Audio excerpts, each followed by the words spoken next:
नमस्कार दोस्तों, स्वागत है आप सभी विद्यार्थियों का एक बार पुनः बायोमित्रा के इस ऑनलाइन एजुकेशन प्लेटफॉर्म पे। आज की इस क्लास में अपन प्रतिस्थापन अभिक्रिया यानी कि सब्स्टिट्यूशन रिएक्शन के बारे में डिटेल डिस्कशन करने वाले हैं। लास्ट क्लास में हमने योगात्मक अभिक्रिया के बारे में बेहतरीन तरीके से चीजों को समझा और उसी अंदाज में आज हम प्रतिस्थापन अभिक्रिया या सब्स्टिट्यूशन रिएक्शन जो होती हैं उसके बारे में बहुत अच्छे तरीके से अपन जितने भी प्रकार के सवाल यहाँ से बन सकते हैं और साथ ही साथ मैं ये भी बताऊंगा कि ये जो टॉपिक है टाइप्स ऑफ रिएक्शन, इससे किस प्रकार के सवाल आपसे पूछे जा सकते हैं और कैसे सवाल पिछले सालों के अंदर एग्जाम के अंदर जो है वो पूछे गए, उन सारी चीजों के ऊपर अपन बातें करेंगे। और ये मतलब मुश्किल टॉपिक नहीं है, एक आसानी टॉपिक अपन इसको मान सकते हैं। अगर आप पूरी ईमानदारी के साथ फुल कंसंट्रेशन के साथ क्लास को देखते हैं तो बहुत चीजें स्मूथली आपके दिमाग में सेट हो जाएगी। बस देखना आपको थोड़ा सा ध्यान से पड़ेगा। कोई भी चीज अगर आप पढ़ रहे हैं तो कंसेप्ट को समझिए। मैं हर एक बात जो भी बोल रहा हूँ उसको गहनता से उस पर ऊपर विचार कीजिए और चीजों को समझने का प्रयास करिए। ठीक है, तो आज की क्लास में हम प्रतिस्थापन अभिक्रिया पढ़ेंगे। अगर आपने लास्ट क्लास नहीं देखी है तो आप जरूर से देखें और मैं आपको ये रिकमेंड करूंगा कि जितनी भी क्लासेस हैं आप क्लास 1 से स्टार्ट करिए और फिर धीरे धीरे आगे बढ़िए। कोई भी टॉपिक बीच में से ना उठाए, ठीक है, तब जाके आपकी जो है वो ऑर्गेनिक केमिस्ट्री का जो डर है वो जाके दूर होगा। ठीक है, तो अपन शुरू करते हैं। प्रतिस्थापन अभिक्रिया क्या होती है? किसी को कोई आइडिया कि प्रतिस्थापन अभिक्रिया क्या होती है? जैसे योगात्मक अभिक्रिया के अंदर मैंने बताया कि योगात्मक अभिक्रिया की एक सिंपल पहचान है कि इसके अंदर दो अभिकारक मिलकर के अगर एक उत्पाद बना रहे हैं, दो रिएक्टेंट से एक प्रोडक्ट बन रहा है तो वो योगात्मक अभिक्रिया है। ठीक है, और वैसे ही मैं आगे आपको विलोपन अभिक्रिया बताऊंगा। उसके अंदर एक अभिकारक टूट करके दो उत्पाद बनाता है। योगात्मक के अंदर तो दो अभिकारक एक उत्पाद बना रहे हैं, जबकि विलोपन के अंदर क्या हो रहा है, एक अभिकारक से दो उत्पाद बन रहे हैं, वो विलोपन हो जाएगी। तो सर प्रतिस्थापन में क्या होगा? प्रतिस्थापन नाम से ही क्लियर हो चुका है। प्रतिस्थापन यानी कि रिप्लेसमेंट, एक को कोई रिप्लेस करके वहां पे दूसरा आएगा।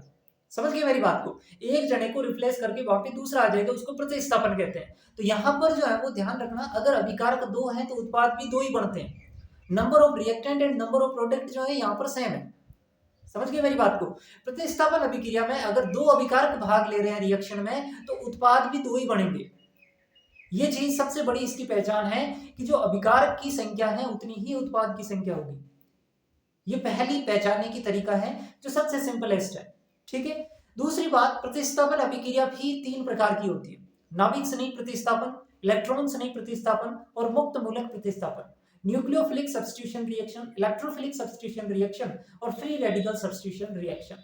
इसी के भी तीन ही प्रकार है, जैसे योगात्मक अभिक्रिया के तीन प्रकार है। ठीक है, तो प्रतिस्थापन अभिक्रिया का एक सिंपल सा तरीका जो अपन कह सकते हैं कि इसके अंदर अभिकारक की संख्या और उत्पाद की संख्या बराबर होती है। अभिकारक की संख्या और उत्पाद की संख्या बराबर होती है। तो ये इसको एक पहचानने का तरीका है कि number of reactant are equal to number of product, तब उसको अपन क्या कह सकते हैं कि वो एक प्रतिस्थापन अभिक्रिया है। ठीक है, चलो अब यहाँ पर प्रतिस्थापन अभिक्रिया के तीन भाग होते हैं, इसके तीन प्रकार होते हैं। सबसे पहले होती है नाभिक स्नेही प्रतिस्थापन अभिक्रिया। नाभिक स्नेही प्रतिस्थापन अभिक्रिया, सवाल अब जो मैं लिखा रहा हूं यहां से बनेगा, नाभिक स्नेही प्रतिस्थापन अभिक्रिया। ठीक है, एक इसके अंदर हो जाएगी इलेक्ट्रॉन स्नेही प्रतिस्थापन अभिक्रिया। इलेक्ट्रॉन स्नेही प्रतिस्थापन अभिक्रिया। और तीसरी कौन सी हो जाएगी? मुक्त मूलक प्रतिस्थापन अभिक्रिया। मुक्त मूलक प्रतिस्थापन अभिक्रिया। ठीक है, ये तो एक जनरल सी बात अपन को, मतलब कोई पूछ ले तो इससे अपन डरे नहीं, है ना, उसके लिए मैंने बताया। सवाल कहां से बनेगा? अब सवाल जो मैंने ये बताए हैं इसके तीन प्रकार होते हैं प्रतिस्थापन अभिक्रिया के, एक नाभिक स्नेही, एक इलेक्ट्रॉन स्नेही और एक मुक्त मूलक। ये तीन प्रकार होते हैं। इन तीन प्रकार के अंदर से अपन को सवाल मिलेगा। क्या सवाल मिलेगा? सवाल ये मिलेगा कि कौन सा यौगिक, कौन सा कंपाउंड नाभिक स्नेही प्रतिस्थापन अभिक्रिया देगा, कौन सा कंपाउंड इलेक्ट्रॉन स्नेही प्रतिस्थापन अभिक्रिया देगा, कौन सा यौगिक मुक्त मूलक प्रतिस्थापन अभिक्रिया देगा। यानी कि आपको पहचानना आना चाहिए कि कौन से कंपाउंड होते हैं जो किस प्रकार की रिएक्शन देते हैं, उनका टाइप्स ऑफ रिएक्शन क्या है। ये चीज अपन को अगर पता चल गई तो लगभग 50% चांस है कि सवाल ऐसा पूछा जाएगा। फिर 50% एक और चांस है कि इसकी क्रियाशीलता रिएक्टिविटी को लेकर के सवाल पूछा जा सकता है। पहले अपन ये चीज देखते हैं कि नाभिक स्नेही प्रतिस्थापन कौन देते हैं, कौन से यौगिक हैं जो नाभिक स्नेही प्रतिस्थापन अभिक्रिया देते हैं। सबसे पहले ये पता है आपको नाभिक स्नेही क्यों कहते हैं, इसको इलेक्ट्रॉन स्नेही क्यों कहते हैं। पिछली क्लास के अंदर मैंने समझाया कि नाभिक स्नेही प्रतिस्थापन अभिक्रिया नाम इसका इसलिए पड़ा क्योंकि इसके अंदर न्यूक्लियोफाइल नाभिक स्नेही जो है वो जाकर के पहले अटैक करता है, जो भी पहले अटैक करता है उसके बेसिस पे नाम दिया गया है। अगर नाभिक स्नेही पहले अटैक कर रहा है तो वो नाभिक स्नेही प्रतिस्थापन अभिक्रिया, अगर इलेक्ट्रॉन स्नेही इलेक्ट्रोफाइल जाकर के पहले अटैक कर रहा है तो वो इलेक्ट्रॉन स्नेही प्रतिस्थापन अभिक्रिया हो जाएगी। और अगर रिएक्शन के अंदर फ्री रेडिकल का निर्माण हो रहा है, मुक्त मूलक का निर्माण हो रहा है, तो वो आपकी मुक्त मूलक प्रतिस्थापन अभिक्रिया हो जाएगी। समझ गए मेरी बात को भाई। प्रतिस्थापन अभिक्रिया तो तुम इस ऊपर वाली चीज से पहचान लोगे, फिर उसके अंदर कौन सी है ये कैसे पहचान पाओगे, इसके लिए आपको ध्यान रखना है कि नाभिक स्नेही प्रतिस्थापन अभिक्रिया कौन देते हैं। एग्जांपल वेरी वेरी इंपॉर्टेंट याद रख लेना। एक तो एल्किल हैलाइड जितने भी होते हैं, सर एल्किल हैलाइड क्या होते हैं, अपन शॉर्ट में कह सकते हैं आरएक्स। एल्किल हैलाइड जितने भी होते हैं वो आपकी नाभिक स्नेही प्रतिस्थापन अभिक्रिया देते हैं। याद रख लोगे इस चीज को। एल्किल हैलाइड जितने भी होते हैं, एल्किल हैलाइड का मतलब एल्केन है, उस एल्केन में से एक हाइड्रोजन निकाल के उसकी जगह एक्स जुड़ गया तो उसको अपन एल्किल हैलाइड कहते हैं, ठीक है ना। और एल्किल हैलाइड की जितनी भी रिएक्शन होगी वो सारी की सारी नाभिक स्नेही प्रतिस्थापन अभिक्रिया होगी। अब अगर आपको कोई कंपाउंड दे दे तो आप आराम से पहचान लोगे। भाई मान लो उसने लिख दिया CH3 CH2 CH2X, तो ये आपको पता है कि एक एल्किल हैलाइड है, समझ गए। CH3 CH2 CH2 Cl, ये क्या है, एक एल्किल हैलाइड है। और एल्किल हैलाइड कौन सी रिएक्शन देता है, नाभिक स्नेही। सोचना कुछ भी नहीं है, आपको केवल रिएक्टेंट देखना है, अभिकारक देखना है कि वो अभिकारक क्या है, उस अभिकारक के बेस पे आप उस अभिक्रिया को फाउंड कर पाएंगे, ठीक है। अच्छा, एल्किल हैलाइड के अलावा जो एल्कोहल होते हैं, एल्कोहल भी आपका कौन सी रिएक्शन देता है, नाभिक स्नेही प्रतिस्थापन। तो ये दो चीजें ध्यान में रखनी है। अगर आपको कहीं पर भी एल्किल हैलाइड और एल्कोहल दिख जाए, एल्किल हैलाइड और एल्कोहल दिख जाए, इसका मतलब वो कौन सी रिएक्शन देंगे, नाभिक स्नेही प्रतिस्थापन अभिक्रिया देंगे, ठीक है। अच्छा, अब बात करें इलेक्ट्रॉन स्नेही प्रतिस्थापन अभिक्रिया कौन देंगे, तो इसके अंदर ध्यान रखना एरोमेटिक कंपाउंड जो होते हैं, कौन, एरोमेटिक यौगिक, एरोमेटिक यौगिक, एरोमेटिक यौगिक, या मैं साधारण भाषा में अगर इसको कहूं तो बेंजीन। बेंजीन एक एरोमेटिक कंपाउंड है। अगर आपसे वो रिएक्शन पूछेगा तो वो बेंजीन की पूछेगा, ठीक है ना। तो इसको चाहे तो आप एरोमेटिक यौगिक याद रख लो, या फिर इससे भी सिंपल याद रखना चाहो तो बेंजीन रख लो कि भाई बेंजीन एरोमेटिक ही है, और सवाल बनेगा तो बेंजीन से बनेगा क्योंकि सबसे सिंपलेस्ट जो एरोमेटिक कंपाउंड है वो बेंजीन है, ठीक है। ज्यादातर बेंजीन के बारे में सवाल पूछेगा आपको 99%, तो आप याद रख सकते हैं बेंजीन, ठीक है। तो अगर कहीं पर भी बेंजीन आपको दिख रहा है, कहीं पर भी बेंजीन आपको दिख रहा है और आप उसके ऊपर कुछ भी लगाओ कोई फर्क नहीं पड़ता, अगर आपको बेंजीन दिख रहा है और आपसे पूछा जाएगा कि ये जो है वो किस प्रकार की अभिक्रिया है, खट से बता देना है इलेक्ट्रॉन स्नेही प्रतिस्थापन अभिक्रिया, कुछ भी नहीं सोचना। अगर कहीं पर भी बेंजीन की अभिक्रिया दिखाई दे रही है आपको, इलेक्ट्रॉन स्नेही प्रतिस्थापन अभिक्रिया, याद रख लो इस चीज को। तो ये जो इलेक्ट्रॉन स्नेही प्रतिस्थापन अभिक्रिया है ये एरोमेटिक यौगिकों का विशिष्ट गुण है, ये एरोमेटिक यौगिकों का विशिष्ट गुण है। कहने का मतलब एरोमेटिक कंपाउंड्स जितने भी होंगे वो इलेक्ट्रॉन स्नेही प्रतिस्थापन अभिक्रिया देंगे। अब आती है मुक्त मूलक प्रतिस्थापन अभिक्रिया, ये कौन देंगे, तो ये देंगे आपके एल्केन।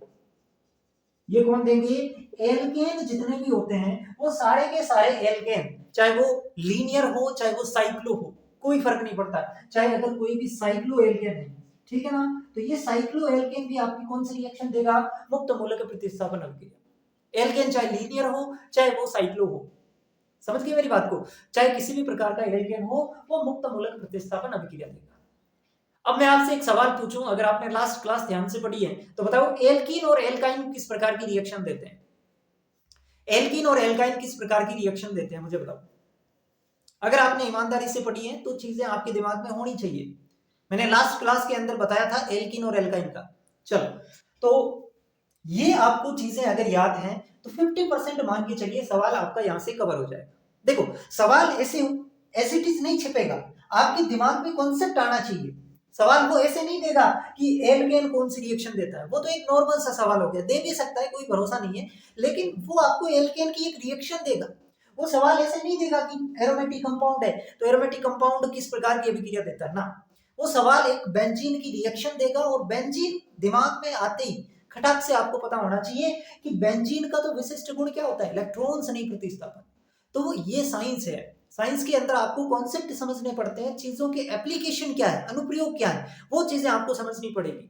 ठीक है, तो इनमें से सवाल बनने के बहुत ज्यादा चांसेस है। आपको पता होना चाहिए कि नाभिक संलयन प्रतिस्थापन अभिक्रिया कौन देता है, एल्किल हैलाइड और एल्कोहल।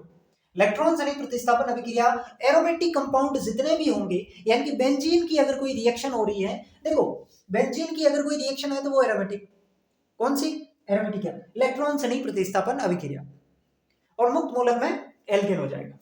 ठीक है, तो इसको नोट करो और साथ ही साथ याद कर लो, बहुत आसान है, कुछ करना ही नहीं है, चार ही तो चीजें याद रखनी है भाई। नाभिक संलयन में दो है, एल्किल हैलाइड और एल्कोहल, फिर इलेक्ट्रॉन संलयन में तो बेंजीन, इलेक्ट्रॉन संलयन में बेंजीन, और लास्ट फ्री रेडिकल में एल्केन।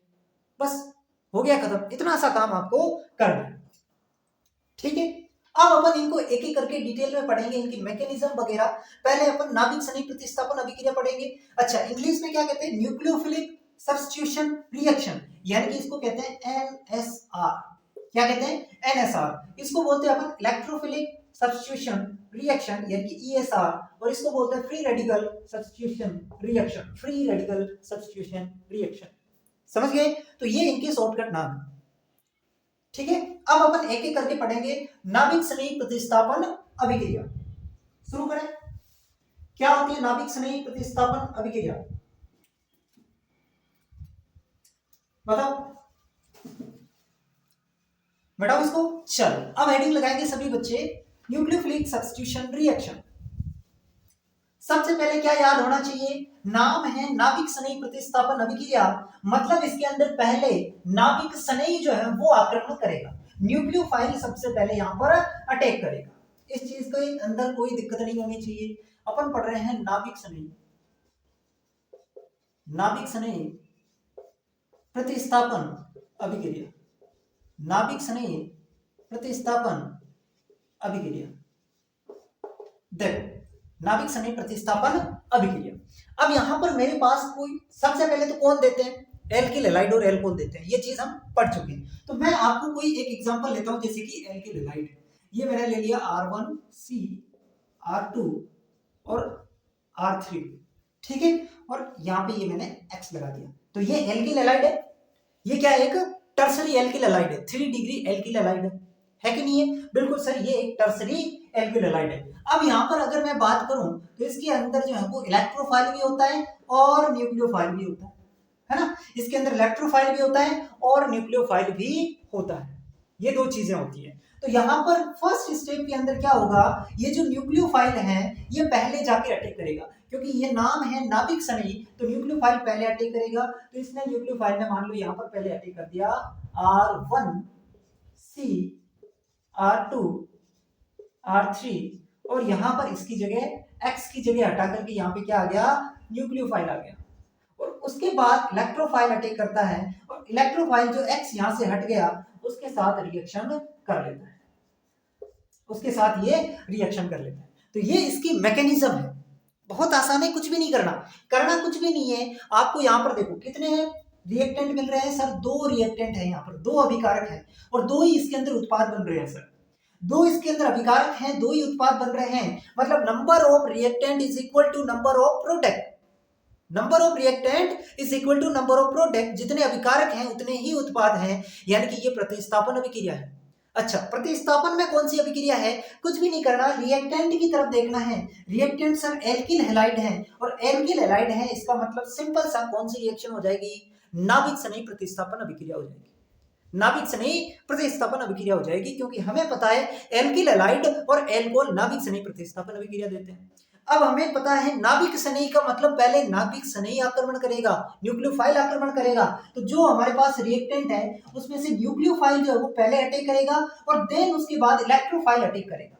होगा क्या, इस न्यूक्लियोफाइल ने X को यहाँ से हटा दिया और उसकी जगह न्यूक्लियोफाइल आ गया। नाम है प्रतिस्थापन करना, रिप्लेसमेंट करना, तो X को हटा करके यहाँ पे कौन आ गया, न्यूक्लियोफाइल आ गया, यानी कि X को रिप्लेस कर दिया और उसकी जगह न्यूक्लियोफाइल आ गया। इसकी वजह से अपन इसको क्या कहते हैं, ये आपकी कैसी रिएक्शन है, प्रतिस्थापन अभिक्रिया है। ठीक है, ये आपकी कैसी अभिक्रिया है? प्रतिस्थापन अभिक्रिया है। ठीक है, इसको अपन ऐसे भी समझ सकते हैं कि भाई इसने सबसे पहले x को यहां से हटा दिया, x को हटा दिया तो यहाँ पर कार्बन पे क्या आया होगा? पॉजिटिव, इस पे क्या आया होगा? नेगेटिव।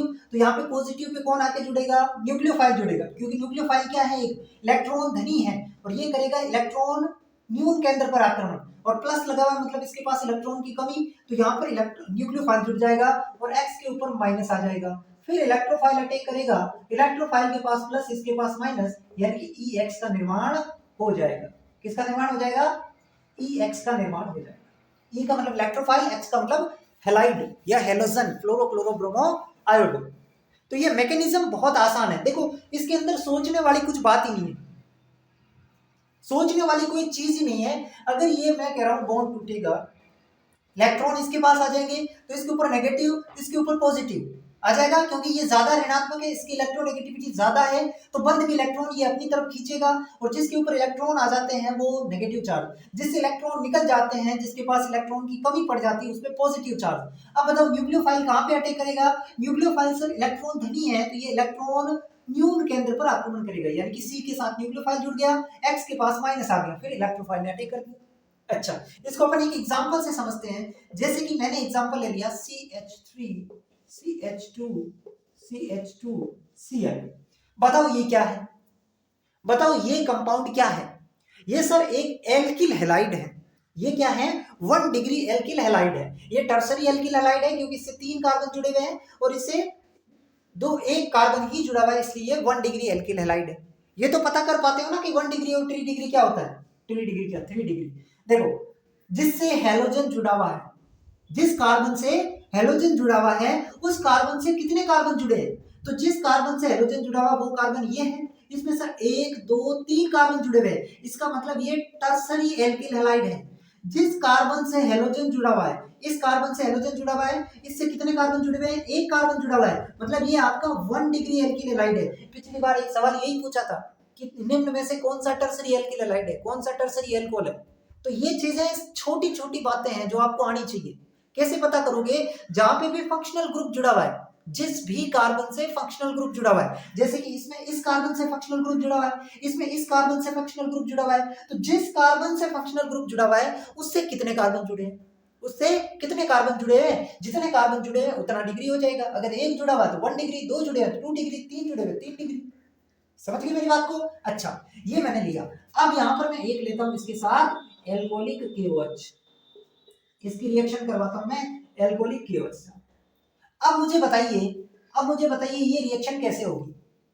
सबसे पहले आपको ये पता लगाना है, सबसे पहले देखो आपको रिएक्शन नहीं पूछेंगे वो आपको, लेकिन आप ये देखिए रिएक्शन होगी कैसे। हमें पता है कि ये नाभिक स्नेही प्रतिस्थापन अभिक्रिया है, मतलब इसके अंदर पहले न्यूक्लियोफाइल अटैक करेगा। पहले कौन अटैक करेगा? पहले सर न्यूक्लियोफाइल अटैक करेगा। अच्छा, न्यूक्लियोफाइल कौन सा है? इसको देखो, इसके अंदर K पे आएगा प्लस और OH पे आएगा माइनस, यानी कि K आपका क्या है? इलेक्ट्रोफाइल है, और OH आपका क्या है? न्यूक्लियोफाइल है, यानी कि जिसके ऊपर नेगेटिव चार्ज वो न्यूक्लियोफाइल और K के ऊपर पॉजिटिव चार्ज मतलब ये इलेक्ट्रोफाइल। इतना तो पता कर ही पाओगे कि कौन सा पॉजिटिव कौन सा नेगेटिव। KOH में K पॉजिटिव है, OH नेगेटिव है, इसका मतलब OH क्या है? न्यूक्लियोफाइल। करेगा क्या? पहले न्यूक्लियोफाइल अटैक करेगा, न्यूक्लियोफाइल पहले अटैक करेगा और इस Cl को हटा करके उसकी जगह न्यूक्लियोफाइल आ जाएगा, Cl को हटा करके उसकी जगह न्यूक्लियोफाइल आ जाएगा। तो अब देखिए रिएक्शन कैसे होगी। ये CH3 CH2 उसकी जगह OH आ गया और उसके बाद इलेक्ट्रोफाइल अटैक करेगा Cl पर, यानी कि KCl। ये रिएक्शन कंप्लीट हो गई। कितनी बातें आपको यहाँ पे समझनी है। पहली चीज प्रतिस्थापन अभिक्रिया है। सर प्रतिस्थापन का मतलब क्या हुआ? मतलब ये हुआ कि क्लोरीन को हटा करके उसकी जगह OH आ गया, रिप्लेसमेंट हो गया, क्लोरीन को हटा करके OH आ गया, तो इसे अपन क्या कहते हैं? प्रतिस्थापन अभिक्रिया कहते हैं, इसे अपन प्रतिस्थापन अभिक्रिया कहते हैं। दूसरी बात, 2 ही इसमें रिएक्टेंट है और 2 ही हमारे पास प्रोडक्ट है, इसका मतलब ये कौन सी अभिक्रिया है? प्रतिस्थापन अभिक्रिया है। किसी भी चीजों से आपको समझना है, बस किसी भी तरीके से ये समझ में आ जाना चाहिए। क्या आपको ये बातें समझ पाई? समझ पाई? बिल्कुल सर, इतना नोट करिए, उसके बाद अपन आगे बढ़ते हैं। अब अपन पढ़ेंगे कि जो नाभिक स्नेही प्रतिस्थापन अभिक्रिया होते हैं इसको अपन एशन रिएक्शन कहते हैं। इसी को अपन क्या कहते हैं? एशन रिएक्शन। और ये 2 प्रकार की होती है, SN1 SN2। ठीक है, इसको नोट करो। इसको नोट करो, फिर अपन आगे बढ़ते हैं।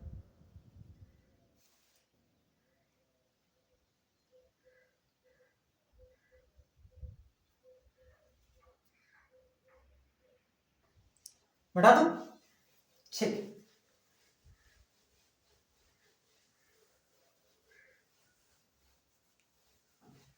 अब हेडिंग लगाएंगे एसएन रिएक्शन, और दो प्रकार के होते हैं एसएन रिएक्शन, SN1 और SN2।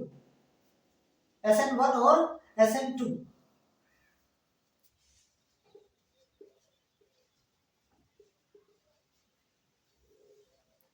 एक होती है SN1 और दूसरी हो जाएगी SN2। दोनों को ध्यान से समझना है। सबसे पहले देखो, SN1 का मतलब नाभिक स्नेही एकाणुक अभिक्रिया, और ये हो जाएगी द्विअणुक अभिक्रिया। समझ गए मेरी बात को? ये हो जाएगी नाभिक स्नेही एकाणुक अभिक्रिया, ये हो जाएगी नाभिक स्नेही द्विअणुक अभिक्रिया। ठीक है। अब देखो SN1 जो है ये प्रथम कोटि की अभिक्रिया है, ये प्रथम कोटि की अभिक्रिया है, जबकि SN2 जो है ये आपकी द्वितीय कोटि की अभिक्रिया है। ये बात अभी आपको समझ में नहीं आएगी, लेकिन थोड़ी देर में मैं आपको समझा दूंगा। ये आपकी द्वितीय कोटि की अभिक्रिया है, ये आपकी द्वितीय कोटि की अभिक्रिया, और ये प्रथम कोटि की अभिक्रिया। SN1 SN2 इतनी याद रख लोगे। SN1 मतलब प्रथम कोटि की, SN2 मतलब द्वितीय कोटि की अभिक्रिया। चलो दूसरा स्टेप इसके अंदर ये सुनना है कि ये जो SN1 होती है ये दो स्टेप रिएक्शन होती है, मतलब इसके अंदर दो स्टेप होते हैं। पहला जो स्टेप होता है, पहले स्टेप के अंदर क्या होगा, पहले स्टेप के अंदर nucleophile, sorry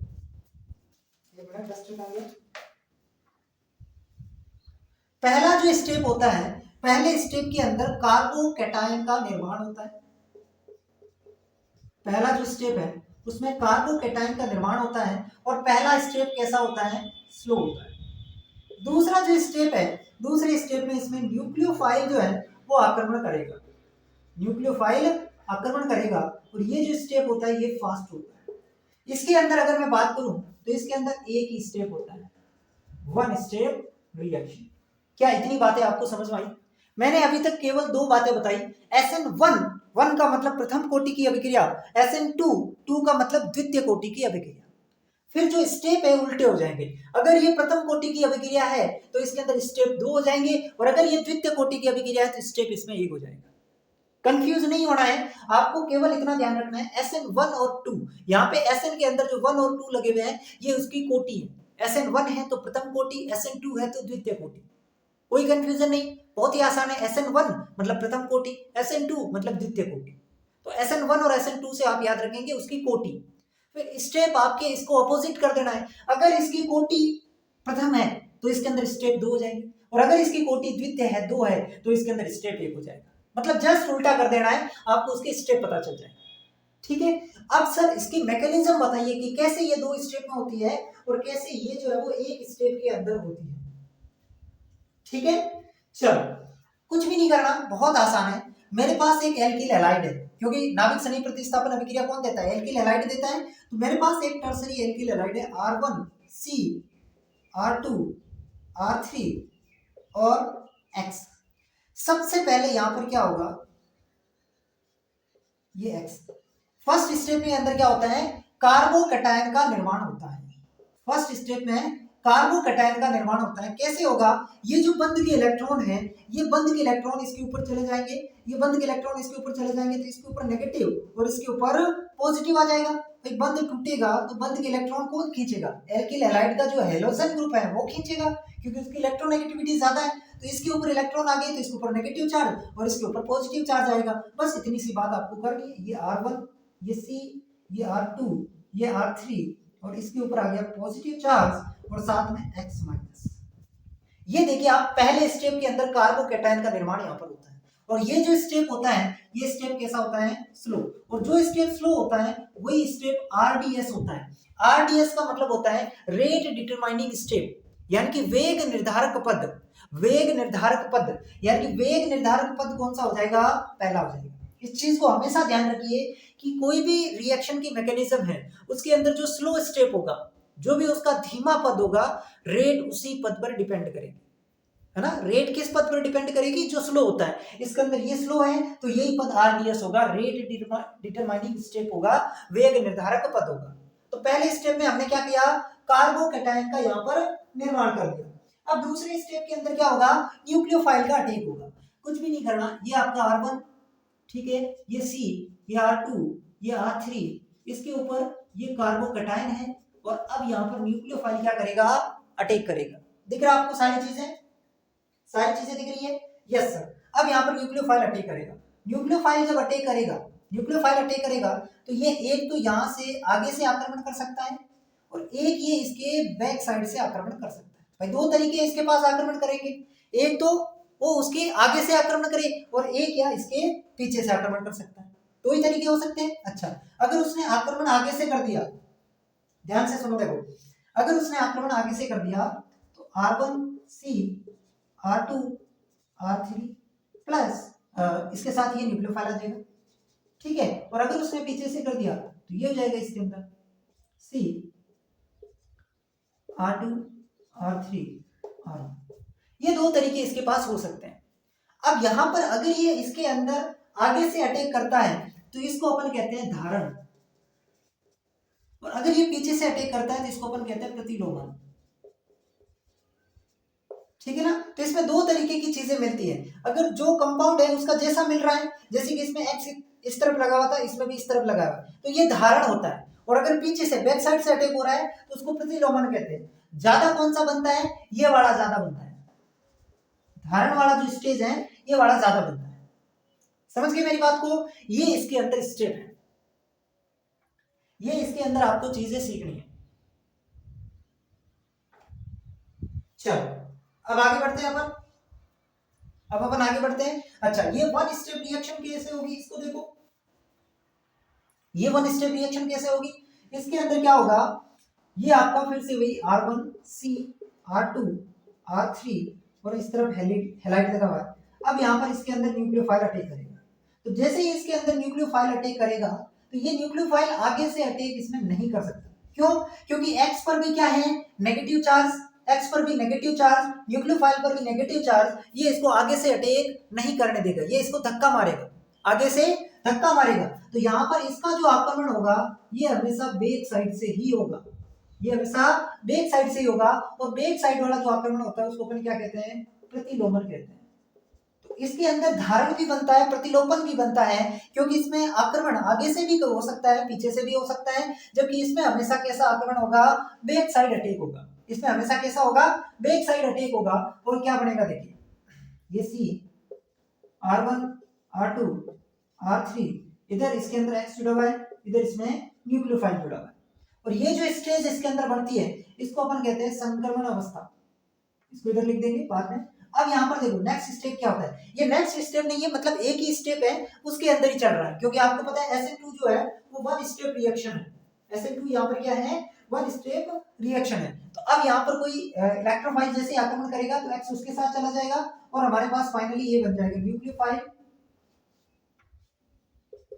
nucleophile C, R1, R2, R3, ठीक है ना। और ये इसके अंदर क्या बना, संक्रमण अवस्था, इसको अपन बोलते हैं संक्रमण अवस्था। समझ में आई मेरी बातें, क्या जितनी बातें मैंने लिखी आपको समझ में आई। ये रिएक्शन थोड़ी सी आप ढंग से लिख देना, मेरे पास जगह की कमी थी तो मैं आपको, चलो एक बार मैं फिर से बताऊं, कुछ भी नहीं सोचना, दिमाग एकदम क्लियर रखो, मैं आपको दिमाग में डालूंगा, मैं डालूंगा, बस शांत होके बैठो, शांत होके पूरी बातें मेरी सुनो। मैंने कहा SN रिएक्शन दो होती है, SN1, SN2, सर याद है। SN1 का मतलब है प्रथम कोटि की अभिक्रिया, SN2 का मतलब है द्वितीय कोटि की अभिक्रिया, सर इतना भी हमें पता है। अगर SN1 का मतलब प्रथम कोटि है तो इसके अंदर दो स्टेप होंगे, याद रख लोगे। SN1 जो है वो 2 स्टेप रिएक्शन होती है, जबकि SN2 1 स्टेप रिएक्शन। अब इसकी मैकेनिज्म आपको समझनी है। मैकेनिज्म कैसे समझोगे, एल्किल हैलाइड का एग्जांपल लेके समझ लेते हैं, क्योंकि नाभिक सन्निहित प्रतिस्थापन अभिक्रिया एल्किल हैलाइड या एल बोल देते हैं, तो अपन एल्किल हैलाइड से समझ लेते हैं। अगर ये 2 स्टेप रिएक्शन है तो इसके अंदर 2 स्टेप कौन से होंगे, तो पहले स्टेप में अपन को कार्बोकैटायन बनाना है, और दूसरे स्टेप में अपन को न्यूक्लियोफाइल का अटैक करवाना है। बस ध्यान से सुनो, ये मेरे पास एल्किल हैलाइड है, एल्किल हैलाइड से कार्बोकेटाइन कैसे बढ़ाऊंगा? अगर मैं इस X को यहाँ से हटा दूं तो यहाँ पे X पे नेगेटिव और कार्बन पे पॉजिटिव आ जाएगा, क्योंकि बंद के इलेक्ट्रॉन X लेके चला जाएगा, इसकी इलेक्ट्रोनेगेटिविटी ज्यादा है। ठीक है, तो यहाँ पर कार्बन पे आ गया पॉजिटिव, यानी कि इसके अंदर पहले क्या हुआ, कार्बोकेटाइन का निर्माण हुआ, और ये इसका फर्स्ट स्टेप है। पहला जो स्टेप होता है ये स्लो स्टेप होता है, और यही स्टेप आरडीएस होता है, यानी कि वेग निर्धारक पद कौन सा होता है, यही होता है। फिर दूसरे स्टेप में न्यूक्लियोफाइल अटैक करेगा, इसके अंदर न्यूक्लियोफाइल अटैक करेगा। अब न्यूक्लियोफाइल कहां से अटैक करेगा, जहां से इसकी मर्जी वहां से अटैक कर देगा, क्योंकि यहाँ पर एक्स तो है ही नहीं, इसको कोई प्रतिकर्षित करने वाला तो है ही नहीं, तो ये आगे से भी आक्रमण कर सकता है, पीछे से बैक साइड से भी अटैक कर सकता है।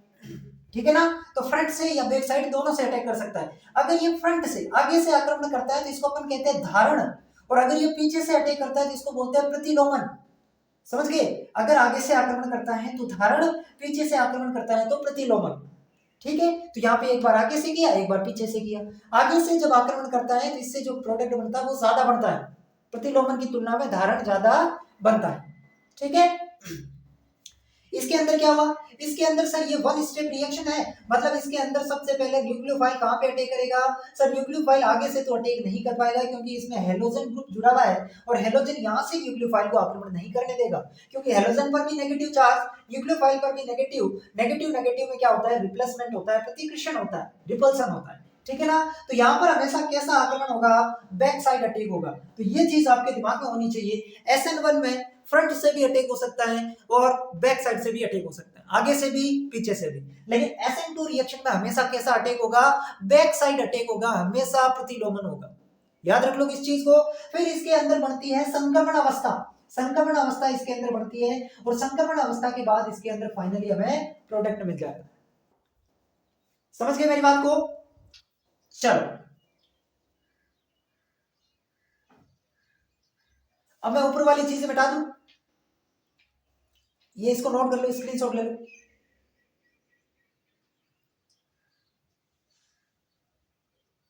बता दो, चलो अब देखो, अब मैंने यहां पे कहा ना प्रथम कोटि की अभिक्रिया और द्वितीय कोटि की अभिक्रिया, ये मैंने क्यों कहा, देखो इसके अंदर जो दर है ना, दर, यहां पे दर निर्भर करेगी एल्किल हैलाइड पर भी, अभिक्रिया की जो दर है वो केवल और केवल एल्किल हैलाइड पर डिपेंड करेगी। क्यों? क्योंकि फर्स्ट स्टेप में इसके अंदर वेग निर्धारक पद है, तो फर्स्ट स्टेप में सिर्फ और सिर्फ एल्किल हैलाइड है, फर्स्ट स्टेप में सिर्फ और सिर्फ एल्किल हैलाइड है, जबकि इसके अंदर आप देखो, इसके अंदर दर जो है वो एल्किल हैलाइड की सांद्रता पर भी निर्भर करेगी, और साथ में न्यूक्लियोफाइल की सांद्रता पर भी निर्भर करेगी। क्यों? क्योंकि फर्स्ट स्टेप में एल्किल हैलाइड भी है और न्यूक्लियोफाइल भी है, फर्स्ट स्टेप में एल्किल हैलाइड भी है, न्यूक्लियोफाइल भी है, तो दर जो है इन दोनों पर डिपेंड करेगी। यहाँ पर कहीं न्यूक्लियोफाइल है फर्स्ट स्टेप में? नहीं सर, वो तो सेकंड स्टेप में आक्रमण करता है, मतलब फर्स्ट स्टेप में कहीं पर भी न्यूक्लियोफाइल यहाँ पर नहीं है, तो दर केवल और केवल किस पर डिपेंड करेगी, एल्किल हैलाइड पर, यानी कि दर कितने अणु पर निर्भर कर रही है, केवल एक अणु एल्किल हैलाइड पर, इसलिए इसके अंदर जो अभिक्रिया होगी वो कैसी होती है, प्रथम कोटि की अभिक्रिया होती है, प्रथम कोटि की अभिक्रिया, और ये कैसी हो जाएगी आपके द्वितीय कोटि की अभिक्रिया हो जाएगी, क्योंकि यहाँ पर दर दो चीजों पे डिपेंड कर रही है, एल्किल हैलाइड पर भी डिपेंड कर रही है और न्यूक्लियोफाइल पर भी डिपेंड कर रही है। तो समझ पाया क्यों इसको प्रथम कोटि और क्यों इसको द्वितीय कोटि कहते हैं, या फिर क्यों इसको एकाणु कहते हैं और इसको द्विअणु कहते हैं, क्योंकि इसके अंदर दर केवल एक अणु पर निर्भर कर रही है, एल्किल हैलाइड पर, यहाँ पर दर दो अणु पर निर्भर कर रही है, एल्किल हैलाइड पर भी निर्भर करती है और न्यूक्लियोफाइल पर भी निर्भर करती है, इसलिए इसके अंदर ऐसी होता है। समझ में आया मेरी बातें? चलो अब कुछ बातें मैं आपको और बता दूं, इसको बता दूं, मैं इसको बता दूं, चलो और अगर मैं बातें करूं, इधर मेरे पास SN1 है, इसको बता दूं मैं ऊपर वाले को, है ना, इधर मेरे पास SN1 है और इधर मेरे पास SN2 है। ठीक है ना, आप जैसे मैं ऊपर जा रहा हूं तो ये नीचे से नीचे लिखते जाना। नेक्स्ट स्टेप देखो, ये इसकी मैकेनिज्म हो गई। अब देखो यहां पर मध्यवर्ती के रूप में क्या बनता है, आप खुद बताओ, यहां पर सर मध्यवर्ती के रूप में कार्बोकैटायन बन रहा है, मध्यवर्ती के रूप में कार्बोकैटायन बन रहा है, जबकि यहां पर मध्यवर्ती कुछ भी नहीं बन रहा, यहां पर मध्यवर्ती बनता ही नहीं है, मध्यवर्ती नहीं बनता, क्या बनती है, संक्रमण अवस्था बनती है, यहाँ पर कोई इंटरमीडिएट नहीं है, बीच में एक संक्रमण अवस्था बन रही है, जबकि इसके अंदर देखो मध्यवर्ती बन रहा कार्बोकैटायन, यही तो है इंटरमीडिएट्स, तो ये कार्बोकेटाइन इसमें मध्यवर्ती बन रहा है, जबकि इसमें कोई मध्यवर्ती नहीं है। मध्यवर्ती क्या है? संक्रमण अवस्था ही मध्यवर्ती है। समझ गए मेरी बात को? मध्यवर्ती संक्रमण अवस्था ही है। ठीक है,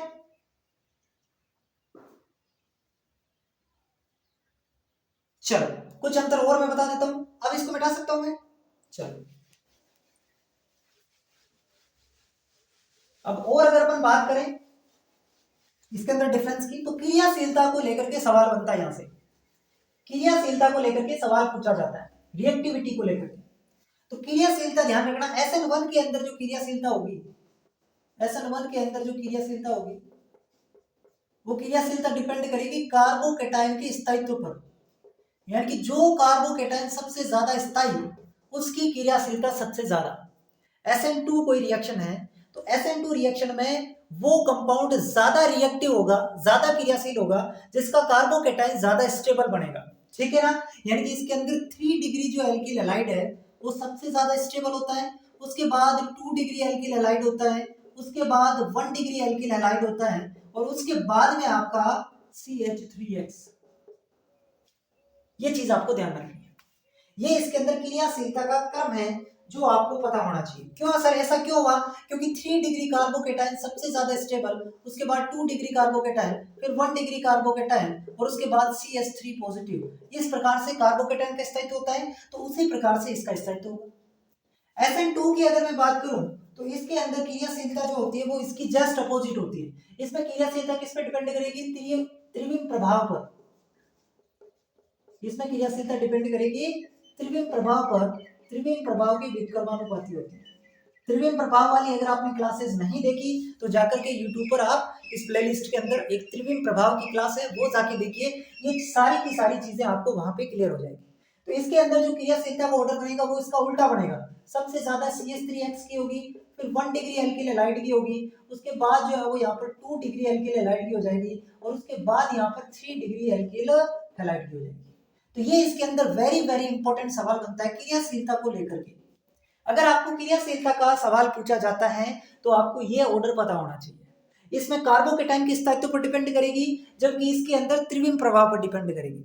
इसके अंदर जो ऑर्डर बन रहा है उसका अपोजिट SN2 में बनेगा। ठीक है, ठीक है। और एक अगर आपसे पूछ ले इसमें RF फ्लोरोक्लोरो ब्रोमो और आयोडो, ये अगर आपसे पूछ ले तो इसके अंदर ऑर्डर आपका ये रहेगा, सबसे ज्यादा इसका होगा। और इसके अंदर भी सेम है, RF, RCl, RBI और RI, फ्लोरोक्लोरो ब्रोमो आयोडो। इसके अंदर ऑर्डर ये रहेगा। क्यों ही रहेगा ये ऑर्डर, मुझे बताओ क्यों रहेगा? क्योंकि यहाँ पर RI जो है, इस RI की क्या होती है? साइज बड़ी होती है। इसकी साइज क्या होती है? बड़ी। साइज अगर बड़ी हो गई मतलब इसके अंदर बंद लंबाई क्या हो जाएगी? ज्यादा हो जाएगी। साइज अगर बड़ी है तो बंद लंबाई ज्यादा हो जाएगी। बंद लंबाई अगर ज्यादा है तो इसकी बंद ऊर्जा कम है। बंद ऊर्जा कम है तो इसकी क्रियाशीलता ज्यादा हो जाएगी। ये इसका रीजन है। लेकिन अपन को रीजन से कोई मतलब नहीं है। सवाल बनेगा कौन सा सबसे ज्यादा रिएक्टिव है, कौन सा सबसे ज्यादा क्रियाशील है, तब आपको ये दो ऑर्डर याद होने चाहिए। अगर ये दो ऑर्डर आपको याद है, मैं आपको कंफर्म बता रहा हूं, सवाल इससे बाहर नहीं जाएगा। सवाल आपको बस इन्हीं दो ऑर्डर में से मिलेगा, इन्हीं दो में से मिलेगा, कोई बाहर से नहीं जाएगा। बस ये आपके दिमाग में सेट हो जाने चाहिए। अगर आपको कंसेप्ट से समझ में आ गया तो कंसेप्ट से याद रख लो, और नहीं समझ में आया तो रट लो। रटना कितना मुश्किल काम थोड़ी है। SN1 है, SN1 के अंदर जो क्रियाशीलता होगी वो कार्बोकेटाइन की स्टेबिलिटी पर डिपेंड करती है। और हमें पता है कार्बोकेटाइन की स्टेबिलिटी का ऑर्डर हमने पढ़ा है कि 3 डिग्री सबसे ज्यादा स्टेबल, उसके बाद 2 डिग्री, उसके बाद 1 डिग्री, उसके बाद CH3। ये हमको पता है। तो जो कार्बोकेटाइन ज्यादा स्टेबल वो क्रियाशील भी ज्यादा हो जाएगा, क्योंकि ये डिपेंड कार्बोकेटाइन की स्टेबिलिटी पर कर रही है। ठीक है, तो ये हमें पता है 3 डिग्री, 2 डिग्री, 1 डिग्री।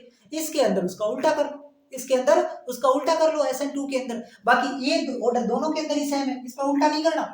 कई बच्चे गड़बड़ कर देते हैं सर इसमें ये है तो इसमें उल्टा हो जाएगा ना, इसमें ये है तो इसमें भी यही है। ठीक है, तो ये चीजें आप लिखो, ये चीजें आप लिख सकते हो। उसके बाद अपन आगे बढ़ते हैं।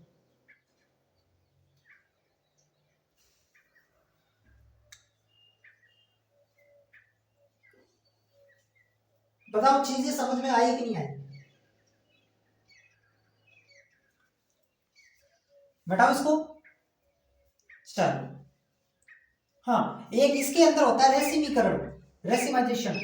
इसमें क्या होता है? रेसिमीकरण होता है, मतलब इसके अंदर धारण भी बनता है और प्रतिलोमन भी बनता है।